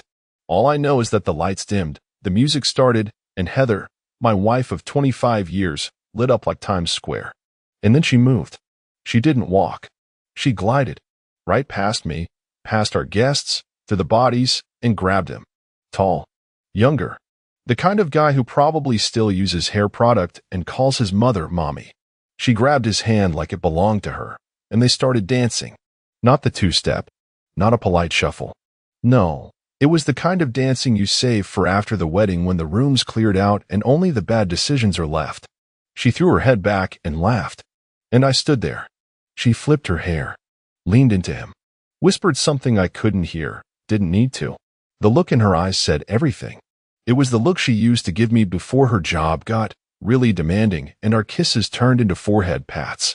Someone tried handing me a plate. I didn't take it. Someone else called my name. I didn't turn, because I wasn't there anymore. I was just the ghost floating near the buffet, watching my wife perform joy with someone else. And she made sure I saw it, like I didn't exist. She made sure I saw everything. And I did. Every second, every sway of her hips, every fake giggle, every lie she told with her smile. And then I did the one thing she didn't expect. I left. I didn't take my coat. Didn't even glance at the damn cake I ordered with our initials piped in navy blue icing. Her favorite. I just walked out, past the buffet table where the ribs were already starting to dry under the heat lamps. Past the little group of her co-workers from that job she's so exhausted from lately. Past the drunk uncle who still thinks it's okay to wink at women half his age. Out. Into the parking lot where the cold hit harder than expected, early October chill. It bit through my shirt like it knew I wasn't supposed to leave yet. Like the weather was in on the joke too. But I wasn't angry. Not yet. Anger implies energy. What I felt was deeper. More surgical. I felt cut out. Like someone had edited me out of my own life and left the blooper reel playing on loop. No one followed me. Not even Heather. That part still clings to me like smoke. I left the party we were supposed to be celebrating, and she didn't notice. Not for 5 minutes. Not for 10. I know, because I sat in the car with the door open and watched through the windows. She kept dancing, kept touching him, kept smiling that synthetic, performative smile she saves for other people. When she finally realized I was gone, I saw her face change. It was almost imperceptible at first, just a twitch in her mouth. Then her eyes darted around, scanned the room like she lost her purse. Not her husband, her purse. She pulled her phone out, stared at it, maybe hoping I'd text her a meme to lighten the moment, like I always did when things got tense. Instead, she got silence. She called once. I watched it buzz in my cup holder. Then again, 40 minutes later. And again at midnight. I let them all ring. That night, I didn't go home. I drove nowhere in particular, windows down, letting the cold whip my face because I needed to feel something that wasn't humiliation. I ended up in front of an old diner off Route 9, the kind that still has a neon sign with flickering letters and one waitress for the whole place. I didn't go in, just sat in the lot and stared at the reflection of my face in the windshield. I looked like a man waiting for a verdict he already knew. The next day, I didn't answer her either. Or the day after that. She texted, "Where are you? This is insane. Talk to me." Talk to you? You mean now? After you used me as a coat rack at our anniversary? Funny how invisible I was at the party. But now, suddenly I'm the main attraction. But here's the truth. When someone dances like you're not there, when someone smiles into someone else's chest while you stand 2 feet away, when someone replaces you in your own memory and doesn't even flinch while doing it, you don't argue. You don't beg. You don't remind them of your worth. You believe them. And then you vanish so completely, they'll start wondering if they ever really knew you at all. 2 days. That's how long it took her to scrub the silence clean and repackage the night as a triumph. 2 days after I walked out, coatless, wordless, done, Heather went full PR mode. I didn't get a call asking if I was okay. No apology. Not even a half-hearted, "We need to talk." Instead, I got a notification. Facebook. She posted a carousel of photos from our anniversary party. Only one person was in them. Her. Heather, posing in front of the lodge entrance, solo. Heather, holding a glass of Cabernet like it was a trophy. Heather, mid-dance, arm draped around him, the tall shadow I now knew as Dean. The caption? Great night with friends, dizzy, happy 25 years, Mark. Not with Mark. Just Mark. Like I was some abstract concept. An afterthought. A milestone she conquered and was now free from. The comments started pouring in. You know the type. OMG, you look amazing. Happy anniversary, girl. Wait, who's that guy with you? Eyes. And then she replied. To that one. With a wink emoji. No explanation. No clarification. Just a little yellow face flirting back at the rumor. Like it was a game. It wasn't a game to me. I didn't comment. Didn't message. Didn't post a rebuttal or update my status to single and pissed. No. I just took a screenshot. And another one. And another. Because Heather forgot something vital in her little rush to rewrite history. The internet has a memory. So do I. She thought I'd be sulking somewhere. Drinking alone. Playing sad songs and refreshing her page like some washed-up high school ex. What I was actually doing. Labeling folders. One for posts. One for client contacts. One for the LLC. And a special one, just for screenshots. Heather didn't know it yet, but she wasn't curating a memory. She was building evidence. Every emoji. Every tag. Every smug little caption she thought made her look empowered. They were all bricks. And I was quietly building the wall she'd eventually hit full speed, face first. Let her dance. Let her smile. Let her wink. She was performing for an audience that didn't know the curtain was already coming down. She walked into a house that still had furniture, still had food in the fridge, still had the echo of our shared life humming in the walls, and yet somehow it already felt like a shell. Because I wasn't there. Not in the closet. Not in the garage. Not in the damn air. She wouldn't say it, but I guarantee you the silence slapped harder than anything I could have said. That house was never loud, but my absence? That was deafening. Let me break it down for you. The closet? Hers looked the same, stuffed, disorganized, still reeking of that cloying vanilla body spray she swore was subtle. Mine? Cleaned out. Even the wooden hangers were gone. I took them because I bought them. Years ago, in bulk, while she insisted I was being weird about symmetry. Turns out I was just preparing for an exit that needed to be exact. The garage? Empty. Tools? Gone. My classic 78 convertible? Out of there. Even the little workbench I built during the pandemic, dismantled and taken piece by piece. All that was left was a broom leaned against the corner and a patch of oil-stained concrete that looked like something used to matter there. The office? Files cleared. Cabinets unlocked and hollow. Printer unplugged. Passwords wiped. That stupid decorative jar of pins she bought at Pottery Barn still sat there untouched, filled with pins that never worked. A perfect metaphor, really. And the ring? Her wedding ring, the one I slipped on her hand 25 years ago while she cried and said I was the best thing that ever happened to her, left on the kitchen counter. No box. No bell. Just a cold metal circle resting on cold granite. Beside it, a single sticky note. Not a letter. Not a heartfelt goodbye or some emotionally manipulative essay about trying to find ourselves. Just one line. You made your choice in front of everyone. And she had. God, she really had. Heather probably expected fireworks. A fight. A monologue. Maybe even tears. Something dramatic she could twist later when telling people how I overreacted.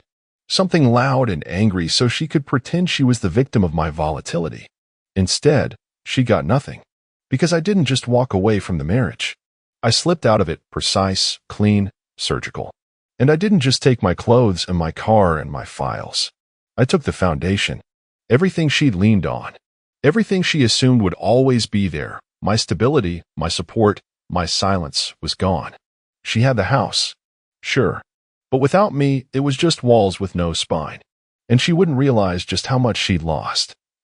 Until the first thing she leaned on snapped. She laughed. Of course she did. That's Heather's default setting when she doesn't understand the storm she's walking into. She giggles. She performs. She narrates her own life like she's the misunderstood lead in some low-budget rom-com where the husband just doesn't get her. She called her sister the night after she found the note. The sticky one. No apology. No panic. Just snark and Chardonnay. He's being dramatic, she said, like I was some teen who slammed the door because I didn't get invited to prom. He'll be back once he cools off. They always say that. He'll be back. Like we're dogs. Like we're furniture that got dragged outside during a storm and will find its way back to the porch eventually. She even joked about how I finally did something spontaneous. Her sister, Melissa, the eternal enabler with the personality of warm milk, laughed along like it was all so cute. And then came the real kicker. She invited him over. Dean, the human prop from the dance floor. Now, I don't know what Heather thought that was going to do. Maybe she imagined some spicy little dinner where she reclaimed her youth and proved to the world that she still had it. But I know exactly what it looked like from outside. A woman desperately trying to convince herself that she wasn't alone. They drank. They laughed. Dean probably used that same tired joke about being too young to settle down, while he forked into the filet I used to cook for her once a month, medium rare, garlic butter finish, just like she liked it. She raised her glass to him and said it with a smirk.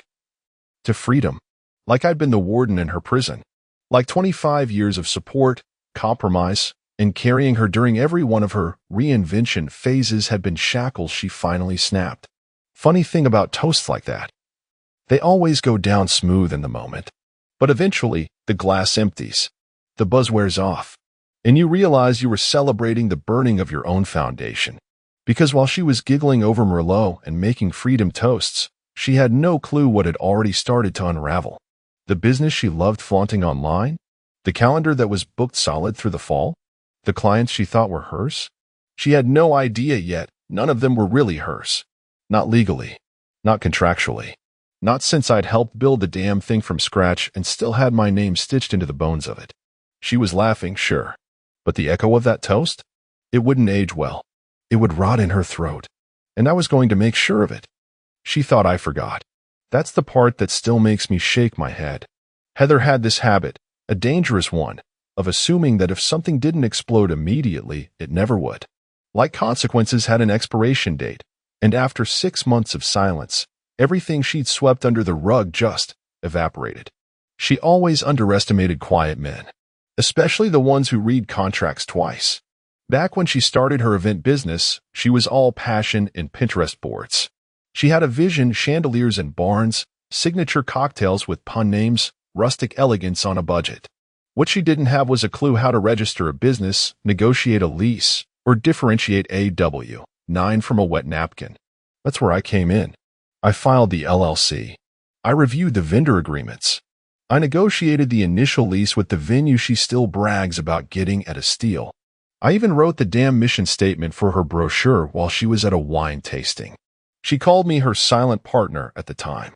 And then somewhere along the way, she decided the silent part was all that mattered. But I never removed my name. Never signed off. Never rescinded my ownership stake buried in the back end of her success story. She just stopped mentioning me publicly, professionally, probably even to Dean. But paper doesn't care about feelings. Paper holds. So after the party, after her public little performance, I dug into the filing cabinet she hadn't opened in years. The one with the mint green label maker sticker that said Mark Stuff in crooked letters, like my name itself had become clutter. Inside was a folder, labeled just in case. She thought it was insurance. I knew it was a trigger. The next day, I sent one document, just one, to our mutual business attorney. A formal notice of partnership suspension, pending internal dispute resolution. Plain language? I froze the entire operation. I logged into the back end of her website. Yes, I still had admin access, because Heather's idea of cybersecurity is using our wedding date as a password. I marked all services as unavailable. I issued notifications to suppliers, clients, and venues that the business was undergoing legal ownership review. No accusations. No dirty laundry. Just enough corporate language to set the brakes screeching on every dollar she thought was rolling in. The florist called. The DJ company emailed. 2 brides left voicemails in full meltdown mode because their fall weddings were suddenly pending legal clarification. Heather didn't know yet. She was still posting inspirational quotes on Instagram. But soon, she'd try to log in. And the only thing waiting for her on that dashboard? A red banner. Operation suspended, awaiting resolution. She thought she was dancing toward a new life. I was just making sure the music stopped. She tried to charm her way through it at first, voice light, tone peppy, fake smile painted on like war paint. But charm doesn't work on a bride whose wedding is 3 weeks away and suddenly has no florist, no caterer, no venue access, and a non-refundable deposit stuck in limbo. I didn't lift a finger to help. That wasn't me being cruel. That was me being fair. Because Heather loved playing boss. Loved posting behind-the-scenes videos of floral arrangements with captions like, "So grateful to run my own show 2 arts." She wanted the credit. Now she got the weight. By the end of day 2, she was drowning. Calls rolled in nonstop. The kind of voicemails where people don't even say hello. They just start yelling. Brides, grooms, planners. The HR rep from that tech company whose wellness retreat now looked more like a lawsuit. She tried to pin it on technical errors. Told people her site must have been hacked or that her assistant had messed something up. Cute. But then screenshots started circulating. The same generic message popping up everywhere. Thank you for your inquiry. Services are currently suspended pending legal ownership clarification. We apologize for the inconvenience. Copy-paste. Cold. Precise. Corporate. No panic, no emotion. Just the kind of language that makes people immediately call their banks and dispute every charge. And I made sure it hit every inbox like a silent bomb. Heather wasn't prepared for that kind of chaos. She was built for applause, not accountability. So she did what she always did when the heat turned up. She looked for someone to hand it off to. Dean. Except Dean was suddenly unavailable. The man she toasted with, the one she clung to like a lifeline the night I walked out, had vanished with the first whiff of paperwork. No texts. No calls returned. Not even a comment under her posts anymore. And Heather? She was left answering calls she couldn't explain, holding a phone she couldn't make stop ringing, in a house that now echoed when she spoke because I'd taken the foundation with me. She wasn't the boss anymore. She was the fire alarm, going off, loud and useless, in a building already burning. The first voicemail hit around 3:12 p.m. Heather's voice, sharp as glass. You made your point, Mark. This is petty. Grow up and call me. Click. That was the angry one. By 7:40, her tone had softened, turned syrupy and familiar. The voice she used to use when she wanted something expensive or emotionally dangerous. Hey, I just think this got out of hand. Let's talk, okay? You're scaring people. Scaring people. Not hurting, not upsetting, scaring. As if she wasn't the one who flipped the switch. Then came the one with the tears. Sniffles. That long inhale she does before pretending she's not crying. I didn't think you'd actually do this. I thought. Click. She didn't finish the sentence. Probably because she didn't know how it ended. Then came the silence. 3 back-to-back voicemails. Nothing but breath and the quiet hum of a woman choking on her own fallout. You could hear her open her mouth to speak in each one, then change her mind. Or maybe she finally realized there were no magic words left. I listened to all of them. Twice. Not out of nostalgia. I wasn't reminiscing. I was documenting. Cataloging the moment she stopped seeing herself as the victim and started realizing she might actually be the cause. Because here's the truth no one wants to say out loud. Begging doesn't sound like remorse when it comes this late. It sounds like fear. Fear of being exposed. Fear of having no one left to hold the rope as the house caves in. I didn't respond. Didn't text. Didn't email. Didn't send a single breadcrumb. While she fumbled with excuses and dial tones, I was laying out part 2. The part where Heather's curated little empire, the one she plastered across social media and brunch tables like some second coming of Martha Stewart, gets put under a microscope. The part where she'd have to explain why her business partner of 25 years, the silent husband in the background, suddenly had legal authority to freeze everything. The part where the banks, the venues, the clients, even her own vendors, stopped calling her and started calling me. She thought the silence was me sulking. No, it was strategy. Because when someone burns you in public, you don't scream. You wait. You sharpen. You tighten every screw behind the scenes until the entire structure groans under the weight of its own delusion. She thought the party was the show. No, Heather. That was just the intermission. It was a Friday. Banks are always busier on Fridays. People cashing checks, panicking about overdrafts, pretending they aren't broke until Monday. The perfect setting, really. Public enough for drama. formal enough that no one could scream without getting escorted out. Heather showed up first, of course, stormed in like a suburban hurricane in heels. Hair curled too tight, blazer too red. She still thought performance could override reality. "I need to speak to someone in charge right now," she snapped at the teller, slapping her ID down like it had the weight of truth. She thought she could just walk in, bark, and get her empire back. But the assistant manager, a kid in his early 20s with a haircut that screamed middle management aspirations, didn't flinch. "I'm sorry, ma'am. There's a freeze on this account pending documentation. We've sent multiple notices." Heather blinked. "I own that account." He tapped a screen. "Actually, it's joint ownership. And the other party scheduled an appointment for today." That's when I walked in. Not in a suit. Not in a mood. Just calmly, jeans, jacket, folder under one arm, like I was closing on a condo or settling a lunch tab. Her face drained color so fast it was like watching paint peel in real time. "You've got to be kidding me," she whispered. But I wasn't. She moved toward me like she wanted to whisper something dramatic and scalding. Instead, she hissed through her teeth, venom in lowercase. "You're ruining me." I smiled. That slow, even smile I'd reserved all these years for bank managers, in-laws, and IRS agents. The kind that doesn't need volume. "You danced without me," I said. "Now pay your own band." I didn't wait for a response. I sat. The manager brought out the papers. I already had everything pre-signed, pre-notarized, pre-cleared. The folder held the trust transfer documents, funds from our joint account, split and moved into separate accounts. Hers locked down pending settlement. Mine clean, liquid, secure. And just for fun, I moved my half into a revocable trust under a new LLC. Something she couldn't access, manipulate, or even sniff around without a lawyer. She stood there frozen, hands twitching like she couldn't figure out whether to cry, scream, or pose for sympathy. Spoiler, she did none of the above. She just watched me sign. Watched her security dissolve in real time, with polite customer service music playing faintly in the background and a pot of cheap coffee brewing by the pins-on-chain station. Heather used to say I was boring. Predictable. Always doing things by the book, she'd mutter, like it was an insult. Well, guess what? I read the whole book. She skimmed the blurb and assumed she knew the ending. Now she was standing in Chapter 9, realizing the hero had been planning his escape since Chapter 2. And in this version, the hero walks out richer, calmer, cleaner. And the villain? She's still at the counter, trying to convince someone she's the victim. She couldn't help herself.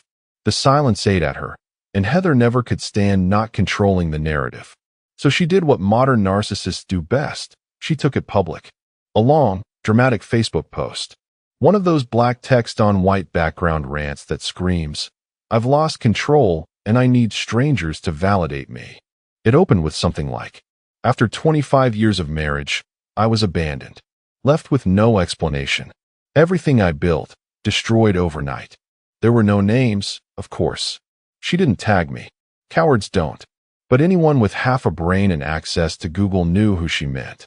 The event planner with the curated Instagram grid, the Pinterest famous lodge weddings, and the perfectly filtered life? Yeah, that Heather. She went on to paint herself as some tragic figure. She turned our house into a home. She helped him with his life. And he just vanished. She left out the part where she slow danced with a man half her age in front of 40 people while I stood in the shadows like an unpaid extra. But the internet? The internet doesn't forget. And neither do bitter ex-clients, petty acquaintances, or people with smartphones and decent Wi-Fi. Within hours, someone, probably one of those overlooked wedding guests she didn't even thank that night, commented, "Didn't you spend half the party grinding on some guy named Dean?" That was the first domino. Another replied with a screenshot of Heather's own comment under the party photos. "Who's the guy with you?" Eyes. Her response, winking face. Then someone else posted the video. Oh yes, the video. Shot vertically, slightly shaky, but clear enough. Heather, mid-spin with Dean, her mouth inches from his ear, her fingers crawling up his shoulder. And there I was in the background, arms crossed near the wall, staring at a marriage dissolving in real time. The comment section? It mutated. Fast. Wait. She's the victim? Girl, you embarrassed him publicly. Now you're shocked he left. No wonder your business tanked. My sister canceled her wedding with you. Good riddance. Then came the sponsors.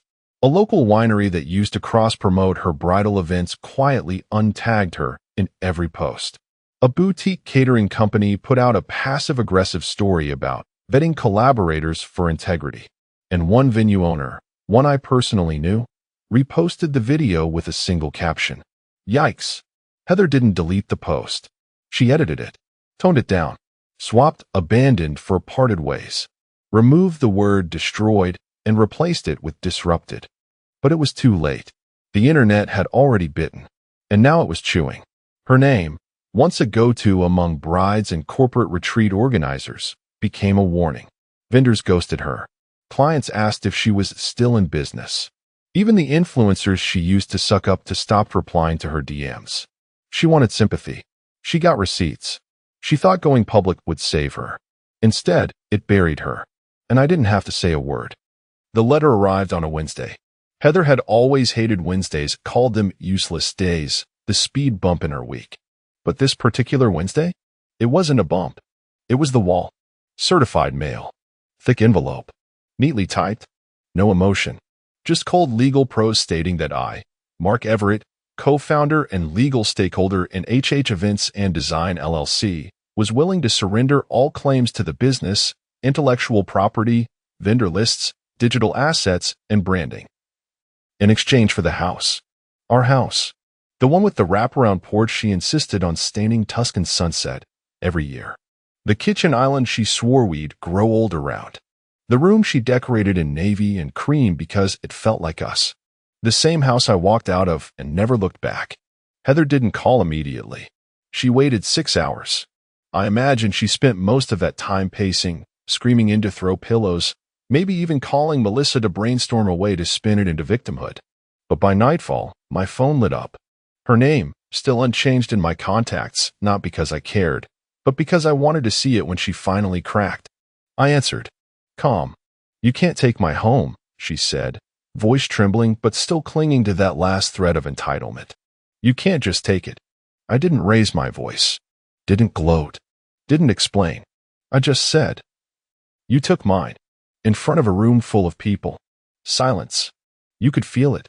That moment where her breath caught, not from emotion, but from realization, that this wasn't about revenge. It was about balance. I had built a life with her. A business. A name. A reputation. She danced it into the dirt for a dopamine hit. Now it was her turn to pay the band. She tried to barter.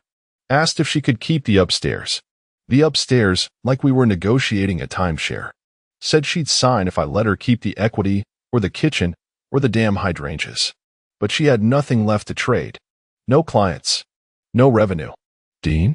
Gone. Ghosted the moment sponsors started pulling out.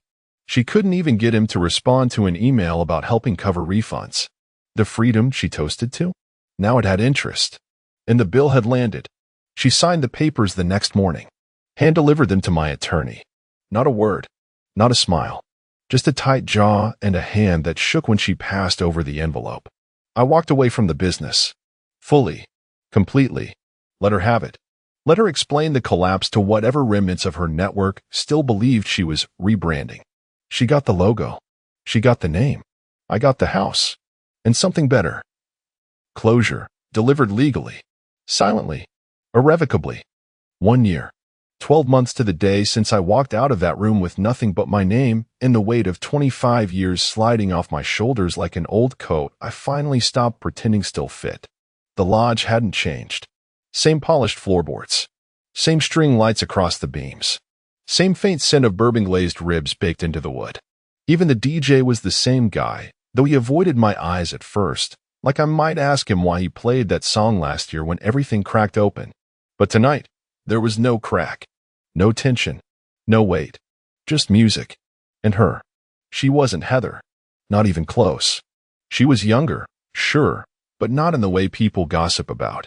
She wasn't a replacement. She was her own chapter. A bookstore owner I'd met in the most mundane way possible, reaching for the same copy of East of Eden. She had warm hands, eyes like late summer, and a smile that didn't come with 1,000 strings. We'd been dancing for a while when I saw the door open. And there she was. Heather. Alone. She didn't say a word, just hovered near the entryway, wearing that same green dress from the party last year, tighter now, a little faded, like it had seen better nights.